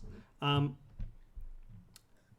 as you open the doorway that leads through into this next book, you step through and you see yourself in what's a book? What's a story? You open this door and instead of finding yourself in you expect to be on the other side of a normal sort of doorway, right? But as soon as you step through, suddenly you find yourself shaken. You're sort of heaving from side to side a little bit, and you are on the middle of a ship in bright blue waters that is teetering in the waves in the current off the shore of some unspecified country. And as you step through, a sailor turns to you and says, "What are you doing here? We're fishing, and we have no time for people like you. But I'll tell you what, it's a rough day. Just hold on to something and try not to fall overboard." Okay. Yeah, sure. I have got information about the whereabouts of one Moby Dick. Oh, that's real good. It wasn't where I was Yeah. going with it, but it is now. Oh, okay. Wow. No, don't worry. You've understand. got it. You're right. I'm not Quelaag. That's the boss from Dark Souls. This is the Pequod. Okay. Call me Ishmael. All right. So, they're incredibly excited about this there, and a grizzled captain walks up to you and says, "Did I hear? Do you know the whereabouts of Moby Dick? I hate that guy." I don't like him either. But basically, we need some information, and we could trade it for the whereabouts of Moby Dick. All right. Batman, what are we after? Man Bat. Thank you. That is politically correct. We are after Michael Mouse. Yes. The whereabouts of Michael Mouse. Michael Mouse, eh? I've heard of this creature, but I've never seen him myself. But I do... He's sort of our Moby Dick in a way. Well, in that case, I will help you hunt him to the ends of the earth! Because if there's one thing I know, it's that revenge will make me feel better and make my soul whole again, and will have no kind of ennui related to it whatsoever. There'll be no negative repercussions. All I know is that there are no negative repercussions for seeking revenge against nature. So if he's your Moby Dick, then I'll help you find him. Thank you. Can help me find my white whale. We will, because we likewise, it's a mutual sort of thing. We agree. Yeah, Sort of a quid we're pro all on the quo. same page. I like this. We're all literally on the same page. We're all 'cause we are. literally on the same page of this very, very long and boring book that I call life.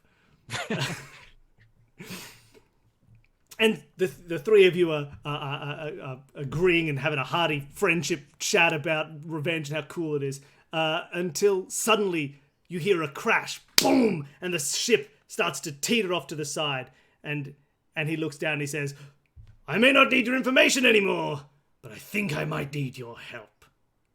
And then 20 years in the future, in a much calmer situation, Punky and Peih-Gee are chatting with some pigs who've informed you that the world's changed a little bit since you've been gone. But they do know there are some new ways out of this world of books that they are in. If you're interested, if you wanted to move on from here, you can help them stay and watch some TV. No. Oh, okay, that's fine. No, sorry. No, we have to find our friends. All right, well, if you're looking for your friends, I mean, they could be anywhere, but I know there's a few ways out of here. I know there's one that goes to some kind of story about a boat. I never really went there. It doesn't people don't do many crossovers there, but I know there's a city if you go down this way. There's a little hole here that leads to a jungle of some kind. Do you have any idea what you're looking for? Who are your friends? Well, there's one Vlad, like a bat person. You don't mean man bat, do you? The politically correct term is a person bat, actually. Is it Vlad? man bat? Yes. Oh, you're friends with Vlad? Yeah. It's really cool. Yeah, he's cool. I mean, I hadn't heard of him till about 20 years ago, but everybody knows Vlad now. I can look. I'm not going to go with you. It's a bit of a journey, and I've got kids now. But I can tell you how to get to Vlad if you need to. Honey, these are friends of. Yeah, I heard the friends of Vlad. I get it. That's cool. I don't know Vlad. I didn't know. Oh, well, he's real bloody cool. Yeah, you just want to head through that way into the cityscape. I can lead you to the doorway if you need. Let's go. Yeah. All right. So the two of you follow this small little pig to a door, a painted door that leads into a large cityscape. And he sort of explains, yeah, look, we never used to have a way into the city from here, but, there's been this whole sort of cyberpunk version of all of our stories recently. Like 10 years ago, people got obsessed with it, and there were little kind of yellow bears with their little red shirts, but also a kind of an augmented arm. I don't feel like it really understood the point of the cyberpunk genre. It felt more like it was just having fun with kind of high technology stuff. But look, people loved it, and since then we've had this door. So if you want to open it up and jump through, you head straight through, and you can find Man Bat. Oh my gosh. Are you ready, Funky? All right, let's do this. You open the door and you step ready. straight out into a big high-tech cityscape. There are tall buildings around you. There's rain pouring everywhere, and there's big signs everywhere that are like, "Oh my God! Wouldn't it be crazy if the Japanese economy was really strong? Whoa!" And so every business is a mixture of a Japanese name and a white person's name, and you're like, whoa, it's the scary future that we live in. And you see, and suddenly you hear gunfire behind you. And you turn around and you see running towards you two sort of punk-looking people in strange leather jackets with pointy hair, and someone following them along in a brown trench coat. Saying, freeze, you gotta stop moving. but bullets are whizzing down the passageway towards you, and you're about to be run into by these two fleeing, punky sort of people. And you tell me what you do about that. Meanwhile, 20 years in the past, the boat you are in is almost 90 degrees. It is starting to... something has hit it, and it has turned. And the two of you are sliding quickly towards the water.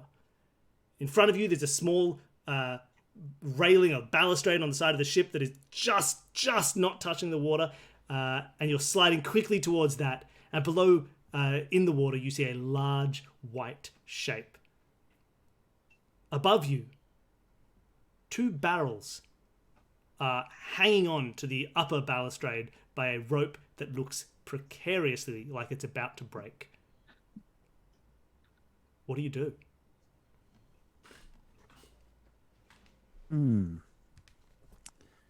I mean, we could just chalk out of here, right?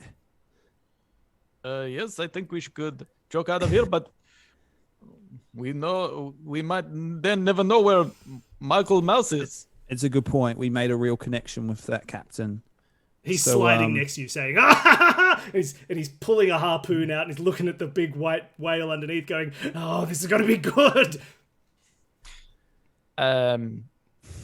Perhaps. Oh wait. I have an idea. Jump to your left, and I jump to the right. And can I grab onto the rope that's hanging precariously? You can grab onto a precarious rope, but the precarity is due to it almost snapping and releasing some barrels that might fall on you. So, well, my idea was I'd jump out of the way, release the barrels onto the whale. All right, I don't mind this. I like it. Now, the fundamental rule of this game is that eventually you're going to have to use a portal to solve your portals. problems. Yes. So no, that's fine. So I'm just going to have to come up with a way that this doesn't fully solve your problem. That's fine. You jump. John jumps to the left, and you take a step to the right. And you grab onto this precarious rope to try and let these barrels loose and fall onto the whale below you. And at first, that plan works great. Oh, what a beautiful plan! The rope lets the barrels free. The barrels start falling towards this this whale in the water. Apparently, I don't know the word whale. But then something goes a little wrong. The momentum of your grab sends you up a bit too far away from the actual ship itself, and you are flung out into the open air, and you are now above the whale and going to fall straight down. Meanwhile, the two barrels, as they fall down, one heads straight for the whale. Bravo. It's going to hit that whale right in the noggin. He's going to be like, barrels. But the other one catches a bit of loose board on the ship and diverts and starts to head straight for John Bond Jovi.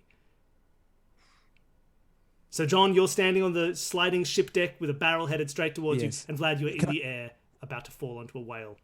I'd like to, because it's kind of rolling down the ship towards me. Yeah, it's like Donkey. It's like the original Donkey Kong. It's just coming down. It's hitting. Can I just quickly draw a barrel-shaped portal so that it'll fall into, like, just above me, kind of?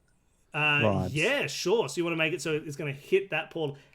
So obviously, if it's going to go through the portal, you don't want it to just be a hole, because then it will just go through the portal and still hit you. So you're going to have to try and send it somewhere. I'll send it to just like the other end of the ship. Perfect. Where there's just some characters I haven't made. Yeah. The kind of character who's going to make a Wilhelm scream and fall overboard. Yeah, All right. Well, exactly. Roll 2d6. Oh, yes. Fun. First roll. Oh, okay. 1, 2, roll. A 6 and a 5. I've gone quite high there. Yeah, so the 5 is good. Hey, the 5 is great. 6 not so much. The 6 means that things are going to go poorly for you and good for somebody else. So, you make the barrel-shaped hole above you, and the barrel is careening towards you, and it goes straight into this this portal that you've created, and you are safe. You do not get hit by this barrel. It's wonderful. Instead, the barrel appears on the other side of the ship and hits some unnamed characters that we don't care about yet. And they go, ah! And they fall into the water. And the barrel lands and it hits the bottom of the railing of the ship. And it opens up. The barrel just kind of explodes a little bit. And out of the barrel, falling into the ocean, you see a whole sort of stockpile of chalk that was kept in this barrel. And you go, oh, well, I didn't know anybody else had magic chalk, but apparently Ahab, he's got his own chalk. And as the chalk falls out of the barrel, it sort of draws a long line on the ship's bow as it goes, and the bow of the ship disappears, portaled off to some distant location by ambient chalk-based magic. And so while you are not hit by a barrel, the ship is now definitely sinking. The whole thing's going under. It's definitely not going to right itself up again in a second. It just now starts to tilt. And the whale goes... Meanwhile, Vlad, you're still in the middle of the air. Are you doing anything? You're going to fall into a whale. First, Vlad tries to flap his bat wings as fast as he can, but they're not really practical. They're more for show. So he's still falling very rapidly. But he's trying desperately to fly. If I'm in the air, was there a sail at any one point? Yeah. Or with the chalk, can I draw in the air? Do I have to have a surface? We've sort of been playing with a little bit of air drawing here. You've got to have at least one surface, maybe. You can draw like across and then build up, like when we did the hallway, or like when we did Paul's deck drawing. But there is some sail nearby, if you can get to that. Okay.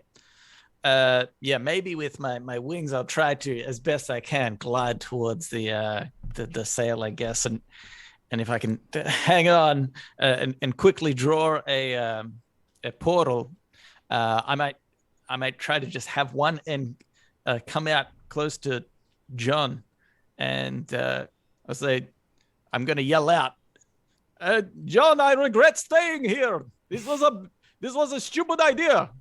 Something that like Peih-Gee would do. Well, roll your 2d6. Let's see what happens. Yeah. Alrighty. And don't do it wrong. Don't roll bad. Oh. You know what? So guys. We got 2 1s here, everybody. So technically we only need to do 1 corruption. But if it seems fun, why don't we roll twice just to see if we can mash them together somehow? Oh So my God, roll your please. d20. Roll an 8. Roll an 8. Oh, God. Oh, that's a 5. So looking at that, you become incorporeal. that's pretty fun. Okay. Oh, that's... you become a ghost. You kind of become incorporeal, so you don't really interact with this world anymore. It's a little bit stuck between. It's like you're. I got another 5. And another 5. Okay, then you're. I think that just cancels it out. Yeah. You become incorporeal, and then you become corporeal again. And you just, nothing happens. All right, fun. So you go through this portal, hoping to reach out to get close to John again. Right, you jump through. You appear right out of the deck next to him, and you go to grab his shoulders and say, "John, please, we have to get out of here."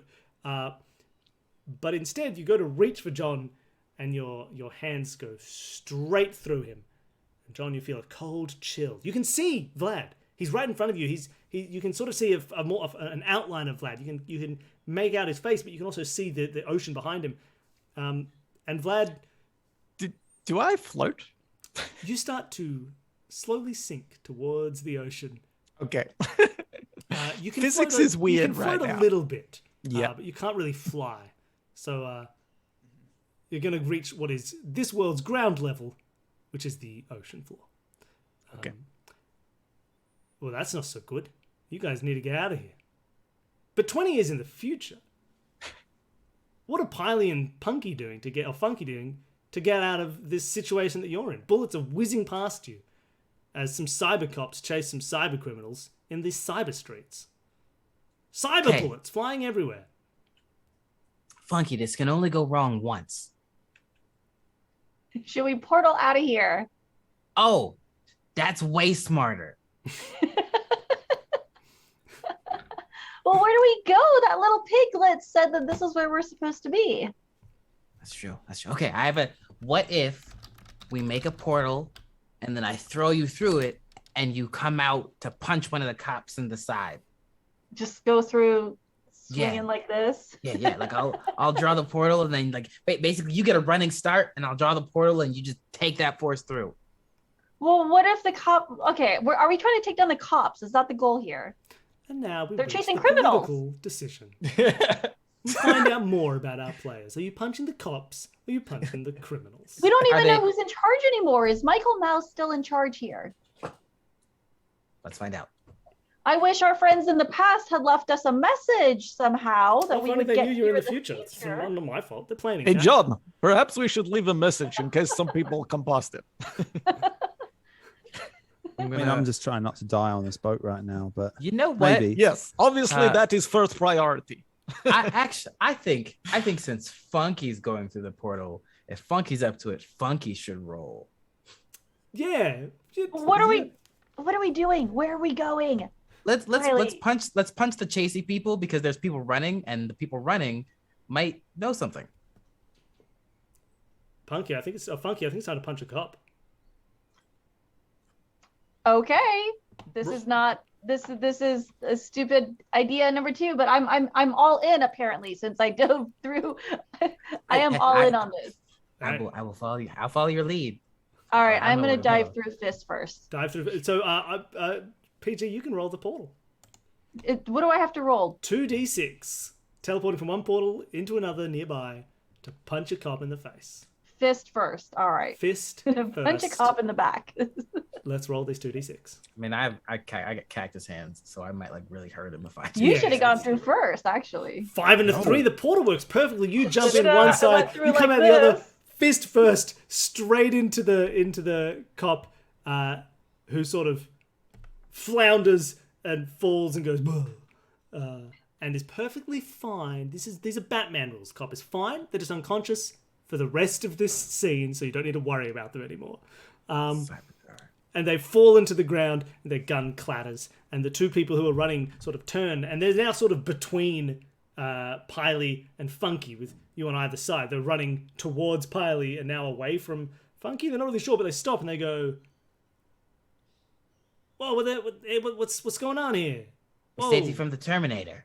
Yeah, thanks for that. This cop here, just because I'm not a real human, thinks I can't get a cool job and, like, be happy. It's ridiculous. Sure, my brain's all just made of cybernetics and things like that. But I got feelings, and I'm feeling like I don't like these cops. That's thanks right. for Screw saving me. those guys. We're Yeah, here right? to free you. Ridiculous. Yeah. Sure, my programming says that murdering humans is fine. But maybe murdering humans is fine. I don't know. What? That's what my programming says. What? Oh, sorry, no, don't disregard that. Besides, I you're mean, a I'm a- cactus man.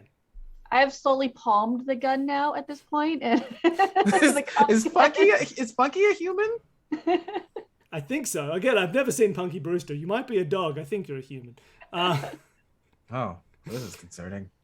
Hey, can I repay you for saving me? I'm a cool robot guy. This is also a cool robot guy. My name is Tranto, and his name is Ragless. Tranto and Ragless are our names.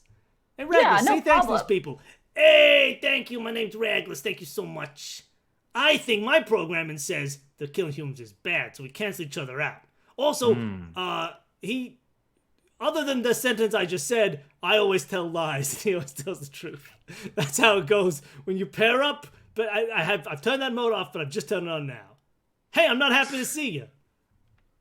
So if we want the truth, which one should we ask? Hey, well, I think Tanto. you should ask me. Well, I think that you should not. Hold on a second. I didn't think this one through. I'll just tell the truth. Okay. Stand for me. What do you guys need? You need some help? Yeah, Yes. is Michael Mouse still in charge of the city? Michael Mouse, hey, I haven't heard about that guy for like 20 years. Or rather, I have heard about him, but they kept changing his name and doing whole new things with him. It was wild. He was like, sometimes he's like a sailboat dude, and sometimes just like a side character in some kind of story about like, John Bond, like the cool kind of suave spy. He's done a thing with Michael Mouse at one point because he was like written into his story, and it was a whole big thing. We're like, yeah, man, everybody's doing everything now. It's great. John Bond? Yeah, John Bond. He's a great guy. Like, Real what cool. was he doing with Michael Mouse? Hey, he's doing whatever the hell he wants, man. There's a whole story where like Michael Mouse was murdered and John Bond like looked into the murder and it turned out like a clone of Hitler did it or something. I don't know. Stories. Well, we're trying to find our friends. What about Who are your Man-Bat? friends? Vlad the Man-Bat. Vlad the Man-Bat. Yeah, man, we know him. Hey, he's so cool. Hey, I only exist because of a spin-off Vlad the Man-Bat series that was set in a cyberpunk world just like this one. He beat me up, but it was great because, you know, I had like a whole cool backstory and like a family and stuff, and it was good. And it was, you know, that was my birthday, you know, just to get beaten up by Vlad. So yeah, hey, you want to find him? He's somewhere in the city here. Can you take us to him? Yeah. Oh, hey, here's how you get Vlad's attention. Come with me, and let's rob a bank in the middle of the city. We do that, he'll rock up. What? We go rob a bank, right? And you gotta be like, here's how you do it. We're gonna go rob a bank, and all you need to say is like, hey, this is so easy. The police here are so ineffective. We could rob it. It's chaos here on the streets, and we're gonna take advantage of it. Just say something like that, like really pointedly, and he'll rock up. That's true. Man-Bat does always like to show up where there's crime. That's what he I does. guess that's one sure way to get his attention. Yeah. I So have come rob a bank all with right. me. Let's go. Grab I've that already cop's got a gun. I've got the Beautiful. gun. Let's do it. You in? My ideas were bad. We're robbing Okay. a bank. Robbing a bank. Robbing a bank. We are robbing a bank. We're robbing a bank. Let's go. These are ill-gotten gains. This is actually our money. We deserve this. This is our money. Okay. That's how you got to think about it. Let's go. This escalated so quickly. So the four of you, anyone in chat remember the names of those characters? Because I don't. Tranto, Raglas. There we go. Tonto and Raglas. Tranto and Raglas. Tranto and Raglas, yes.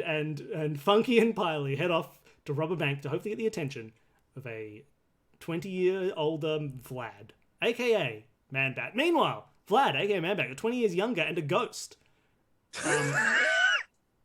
So the two of you are on this ship. At this point, while you were fussing around with these barrels, Ahab has jumped onto the back of a white whale, and he's kind of gleefully stabbing it with a harpoon, being like, maybe this happened at some point in the story. And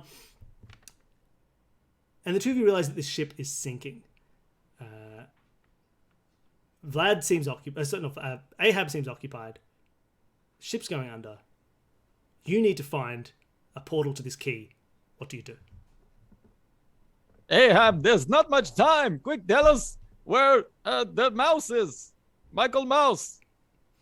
You got the whale. Oh, Michael Mouse. Yes. Look, you can go through. There's a portal to the next kind of world of books. It's just in the bow of the ship. Right over. Oh, yes, that was the problem. Where did it lead?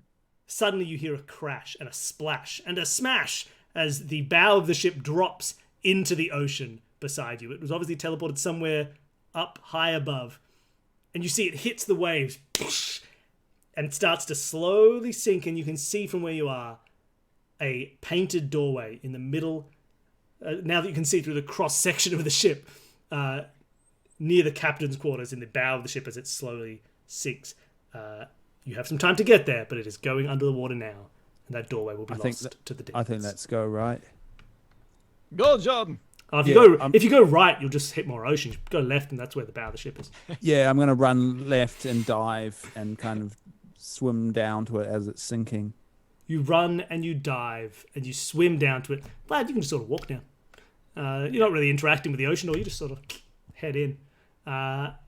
It's like when you've got hey everybody, it's like when you have a robe of constant levitation in the video game Morrowind, and you can just sort of walk around at whatever height you want.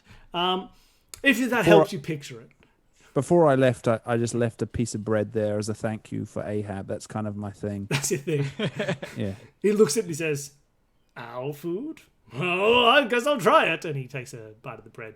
But once he's done stabbing a whale, the two of you are heading towards this doorway. Do they call you Nancy because you Nancy too many Thank you so much, questions? the Slovo. Do they call you the Slovo because you Slovo too many questions? No one will ever know. Welcome. Thank you for subscribing. Again, it makes sense in context, everybody. It makes sense based on what they've just heard. So, as you head towards the bow of the ship as it's slowly sinking, and you find this doorway, and the painted door pulling against the water gets just open, and you jump through, and you find yourself in a hedge maze next to a large castle. Reminds you a little bit of Neuschwanstein in Germany, if you know your German castles. There are fireworks going off above it, and you think somewhere in the distance a cameraman is panning away very quickly. And you're in front of a large Disney magical castle in a hedge maze. John, I think I've read about this. This is where Michael Mouse lives. Okay, wonderful. I was thinking Harry Potter 4 initially, but yeah, great. Let's get out this maze. Innit? Yes. Did you remember I was Cockney? Yeah, I'm back to Cockney. I went kind of standard British for a bit, but I'm back now. Okay, well, perhaps we just do we want a portal up there? Just draw a portal on the ground, and then we can see the castle. Yeah, good point. Very good point. I was just going to manually walk out, but that would be much quicker. You can do that, but I'm going to do the portal thing. You do you. No, I think we both portal. It's a much better idea. Okay. I hope you don't get number one, in which case you'll have a portal of water. But let's find out who's going to roll for this portal. You want to go from here straight up to like a parapet on the magic castle. Yeah, like maybe is there like a window we can see? So we've got it like right next. You to can the see window. there is a large ornate window, and you can see through it, and therefore you can teleport straight in to one of these parapets that you can see. A turret, a tower. Let's do that. Who's rolling? I think I rolled last time, so you should. Yeah, it's your turn. This time. Can you guys still hear me? Yes. Okay, cool. Sorry, my internet is being crazy. Maybe you rolled. Wait, there seems like I'm putting it on you, but no, I'm back. I'm back. Full bars. I'm back. Okay. So I'm rolling both dice. Dice. Both dice. One die. Dice. Both dice. Yeah. Okay. There we go. I got a 6 and a 4. So nice. And you also accidentally rolled a 12, but that's fine. We'll ignore that. 6 and a 4. That's my lucky number. Well, what that means is the portal forms. Nothing corrupts. You have a portal right next to you, and you can see through it into a room in the castle, up in the tower, and you jump through. And you get out of the tower, and as John would say, sadly, looks like there's a little bit of Barney, because you're in trouble, and he's Cockney, and that's Barney Rubble. Trouble. I've seen Lock, Stock, and Two Smoking Barrels. Because you step out and you find yourself in a large room in this tower, but instead of kind of medieval furnishings or kind of fun Disney things, there's just desks.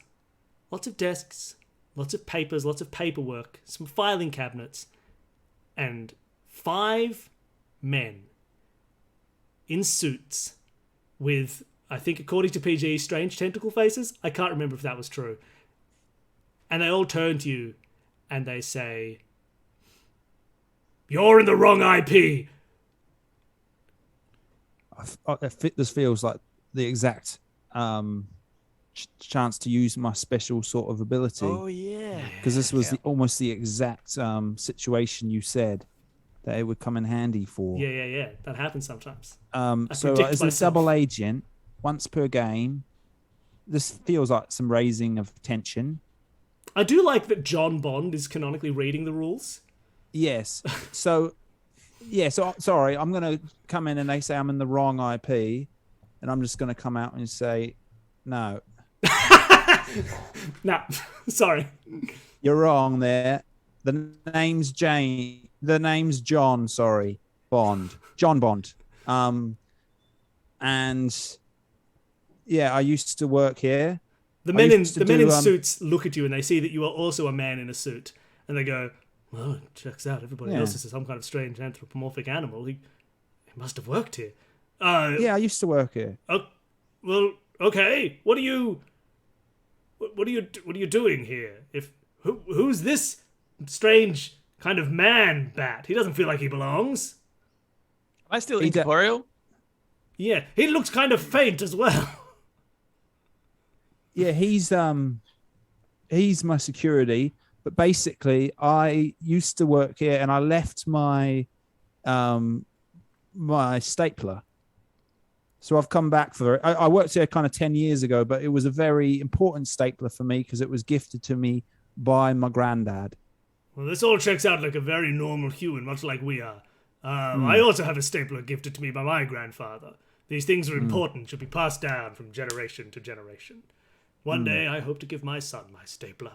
And he can... Sure, it'll be mostly ornamental by then, because everything's online, and everyone's going paperless.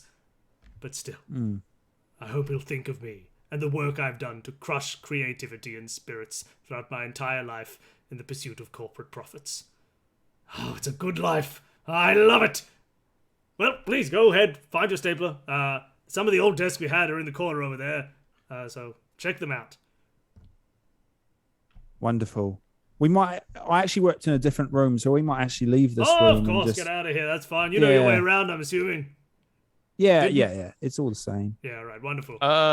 John, didn't you used to work in the same room that now Michael's in? Yeah. I think. Yeah, I was his sort of secretary, so I'd have a little desk next to his. So wonderful. Could you guys point us? I mean, I remember, but I've also kind of forgotten. Which way was that? Oh, it always happens. They keep redoing the castle every few years, so it looks different in the opening shot. No, yeah, look, it's just down the hall. Third door on the left. You can't miss it. It's a very large door. You know the one. Here's that big door. The door's always the same. The room sometimes moves. It's just down the hall. Second big door on the left. Second door on the left. It's the only big door. Just go have a look. All right, wonderful. See you later. I might put up more of a fight, but it's only 10 minutes to the end of the stream. So, bye. And here's some bread for helping us out. Bread? Good. A good human food Okay, that great. real people Yeah, eat. Nom, nice. nom, nom, nom, nom. And using your power as a double agent, you've negated the fact that there are a room full of evil corporate lawyers here. In fact, they've given you directions to continue on to the key. So, the two of you head down the corridor and you find the big, large door that leads into Michael Mouse's private quarters and the storage place of the key to unlock the chains that bind these books and allow free artistic expression for all. But meanwhile, 20 years in the future, Vlad, you see the man-bat signal has gone on above the streets of Cyber Gotham. Mm-hmm. Cyber York. Cyber York is where you live in. And your assistant says, "Oh, hello, Vlad. It's me, your assistant. And I think there's a robbery going on. You better get to the bank and stop this robbery." Yes. Thank you. Do the voice, but 20 years older. Oh, yes. Thank you.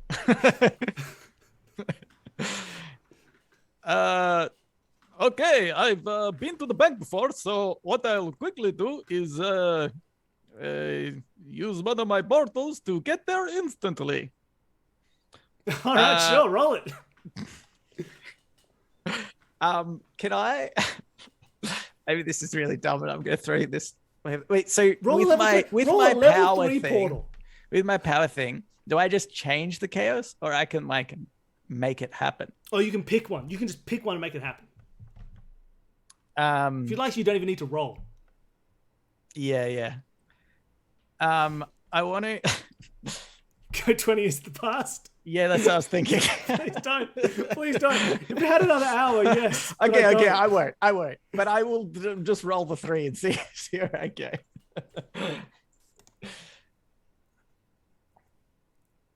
Okay, I did get a 6. 6, 5, and a 3. Don't worry about it, because right now your enemies are also your allies, so nothing can go wrong. Things will just go well for the bank robbers. You jump into your portal and you appear right next to the outside the bank. Now, luckily, part of your superhero kind of fighting power has been the fact that you are incorporeal and have been for 20 years. So you just phase through the walls of the bank and appear in the middle of this heist that is going on. But because you rolled a 6, Peih-Gee and Funky are waiting, ready to stop you. Oh, if they were real bank robbers, that'd be going pretty bad for you right now. They can do whatever they want. They see you as you appear, and they can do whatever they want. Peih-Gee and Funky, what do you want to do?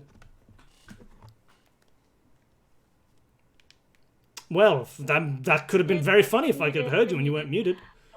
Vlad, it's so wrinkly and transparent. What happened? And old.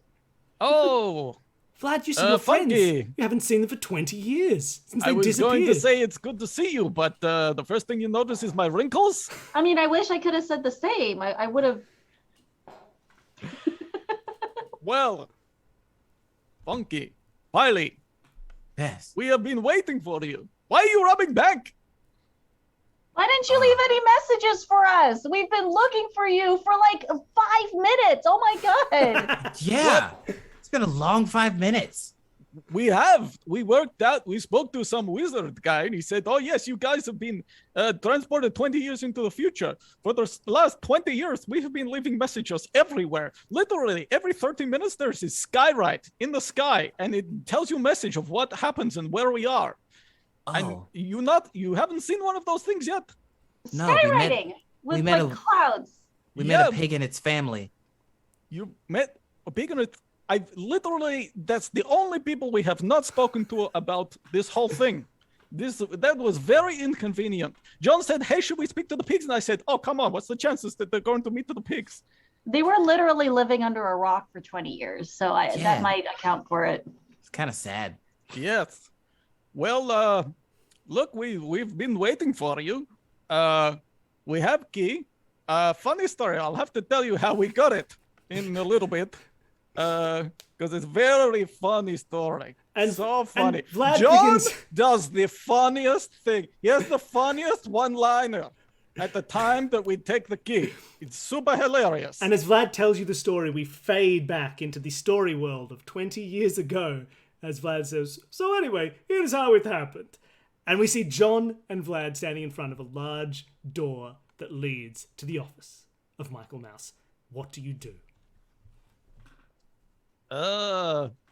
John, wait, I think I can walk through walls. Would you like me to check it out before you come through? Yeah, I think that could be a good idea, actually. Okay. So if I can just walk through Just walk through the wall. You don't need to I just want to see what's on the other side. You know? want to see what's on the other side. Report Just back. step right through, man.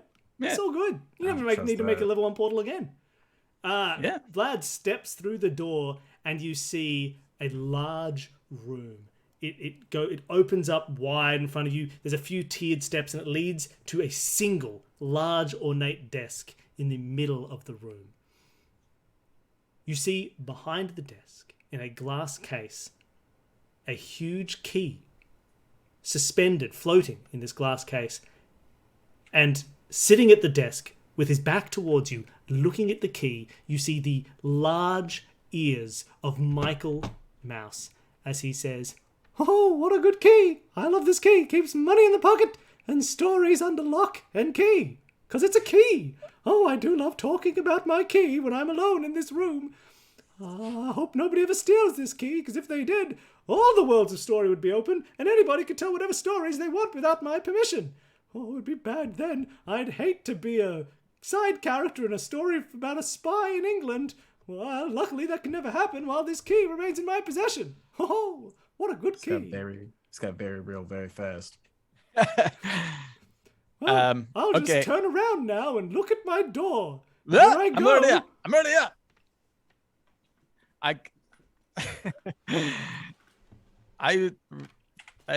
John, there's mouse and key in this room. Quick, you should do something. I'm literally useless at this point, honestly.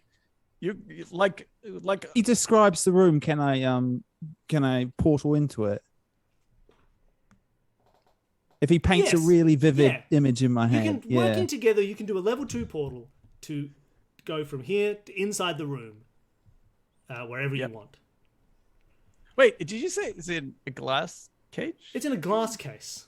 Because then couldn't I do a portal that goes into the glass case? Yeah, you could portal from outside the door with a level 2 portal. Now that you've described the whole room, I'm going to allow you. You know, you can sort of stick your face halfway out and get a clear look at it as you go. You can portal straight from where you are to inside the glass case with a key. Should we do that then? I think this is a good idea. Okay, we're going to portal into the actual glass case with the key. Sure. You don't even need to go. You can just portal and reach your hand through and take the key if you need to. Oh, yeah, okay. But you need to roll 2. This will probably be the final roll. You need 2d6 to see if you can create a portal from where you are to where the glass key is. The glass key, the glass container, 4 key. The glass Wait, key. is this me or whoever Mama? would have more fun and wants to take the blame for a failure? Okay, I'll do the roll. Here we go. Wait, I got both selected, right? Aren't you the only one with hands anyway? Yeah, I can't reach it. Oh yeah. Okay, here we go. That's a 2 and a 2. That's a perfect portal. Woo! John Bond. Actually, I would also like to you want to ruin it? use my power and next to the key, when John pulls out the key, it's got a little hat on it. You use your Chaos Wrangler power to make the portal put a hat on whatever goes through it. So as John reaches through and pulls the key out back into the hallway, it appears. A large, ornate golden key, maybe a foot across, and on the tip of the key, a tiny, tiny cowboy hat. And you think you can hear the key whisper "Yeehaw" to yourself as you pull it out and free it, as it gets excited about all the new stories it can tell. And inside, you hear a small mousy voice say, "Well, I guess it's time to turn back around and have a look at my key, the key I love so much. I'll start to... Oh my God! What's happened to the key?" And then John delivers his famous and funny one-liner. The whole point of the story that Vlad's telling you is all about this great one-liner. As John says... It's like a Disney song. Right at the end, there's a key change of key changing hands, or a key change. That's good. Vlad tells it a bit better. It's it's a key change, everybody. It's a key change of Oh my of God. hands. John, you're hilarious. This is so... Oh my God. I will tell this story for years Please. to come. If you do retell it, just punch it up a bit. It wasn't my best work. Your delivery was very poor, but don't worry. In future, very good. Yeah. Okay. Thank you. I should have thought about it on the way here. I didn't, and I'm sorry. Okay. And with the key in hand, John and Vlad find the lock that has kept all of these worlds individual and unchanging, and they put the key in and they open it. And for the next 20 years, any story that you can think of is told. Stories about John Bond and his evil villain version of Michael Mouse. Stories about the creatures of the 100 Acre Woods getting ravaged by dark orcs who try and destroy the forest, and Al just dies. New families spring up. New people are born and new characters appear and work off each other. Ahab and the whale, they become friends in an official sequel to Moby Dick.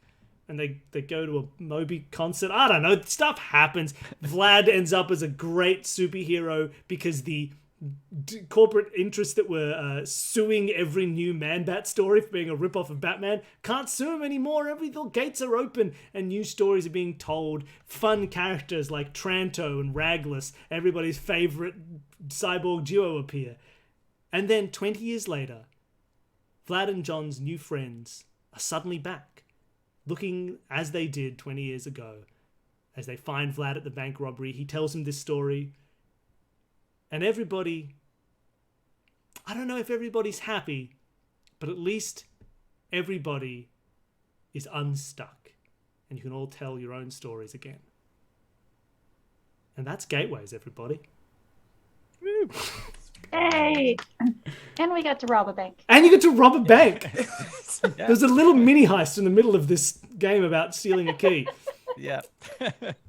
So there you go, everybody. I hope you all enjoyed Gateways. I hope you all enjoyed playing it. I hope you all enjoyed watching it and seeing what happens when someone teleports 20 years in the future on the first roll of the game. Oh man, I almost used my power, and I was like, "This is the first roll of the game." Who needs it? And there we are. Thank you, everybody, for watching. I hope you all enjoyed that at home. I'll give everybody in a second a chance to kind of say goodbye and do. But did everyone have fun? Everybody like the game? Yeah, you that was good. You should post a link to it. I will. I'll post a link in this Twitch chat to where you can get the game. The game is pay what you want. So if you want it for free, you can get it for free. If you want it for $12,000, I'm not going to stop you. You can give me $12,000, and it's probably worth it. But it's just here in the chat. You just go to consumethismedia.itch.io/gateways. And you can play your own games. This was a game played with no prep. We all came in blind to this. But if you're playing it at home, you can kind of chat with your friends about all of the setup. Sabooby. Oh, thank you so much for the bits. Semper Ubi Sabooby. You can all play this, do a first session, figure out what the theme is, then take a week to go and plan out an entire, draw all your little maps of what the vault that people are attacking looks like. You don't need to come in as off the top of your head as I did today. But you also can. It's a fun way to play the game. It's silly and it gets a bit chaotic as you go. So it's hard to do too much planning because you have to, unless you're going to sit there and draw an entire map of what it's like and what it's like 20 years in the past and what it's like 20, but you can. So I hope you all enjoyed it. It's a fun game. You can do a lot of silly stuff with it. If anyone ever wants to play it and stream it, feel free. Go. I'd encourage it. But I hope you all enjoyed it. Thank you so much, everybody, Thanks, as my players, for coming and playing. Thanks so much. It was great to have you all. And I'm going to go back around the other way around, and you can say goodbye and tell people where they can find you if they want to see more of you. Nelson, do you want to say goodbye and where people can find you? Goodbye. You can find me on Reddit on Reddit. It's READIT on Reddit, REDDIT, on any podcast platform. Yeah, jump in there. That's all I got. That's all you need. Next, PG. If you want to check out my if you want to check out my podcast, you can go to realityescapepod.com and you can follow me. I'm at PG everywhere, and I'll drop the link in the chat. Wonderful. Thank you so much. Paul. Hello. I'm on Twitter and Instagram. And I'm working on a podcast, but it's not out yet, so I kind of can't plug it yet. But yeah, follow me on Twitter or something, and I'll say something about it at some stage. One day. Wonderful. Thanks. And Gabe. I'm Gabe. You can find me at Gabe James Games across the internet. Twitch, Twitter, anywhere else. Wonderful. Well, it was great to have all of you. It was wonderful. Thank you, everybody, for watching. And we'll see you later. This is the last Gateway stream for a while, but maybe I'll do some other fun TTRPG streaming at some point. It's been fun. I've got the setup now, so maybe there'll be more of this in the future. But otherwise, there's puzzle games Sunday nights for Americans, Monday sort of morning, afternoon for Australians. We're playing the Talos Principle right now. It's a very fun game. Hell yeah. All right, everybody say bye. Bye, everybody. Bye, everybody.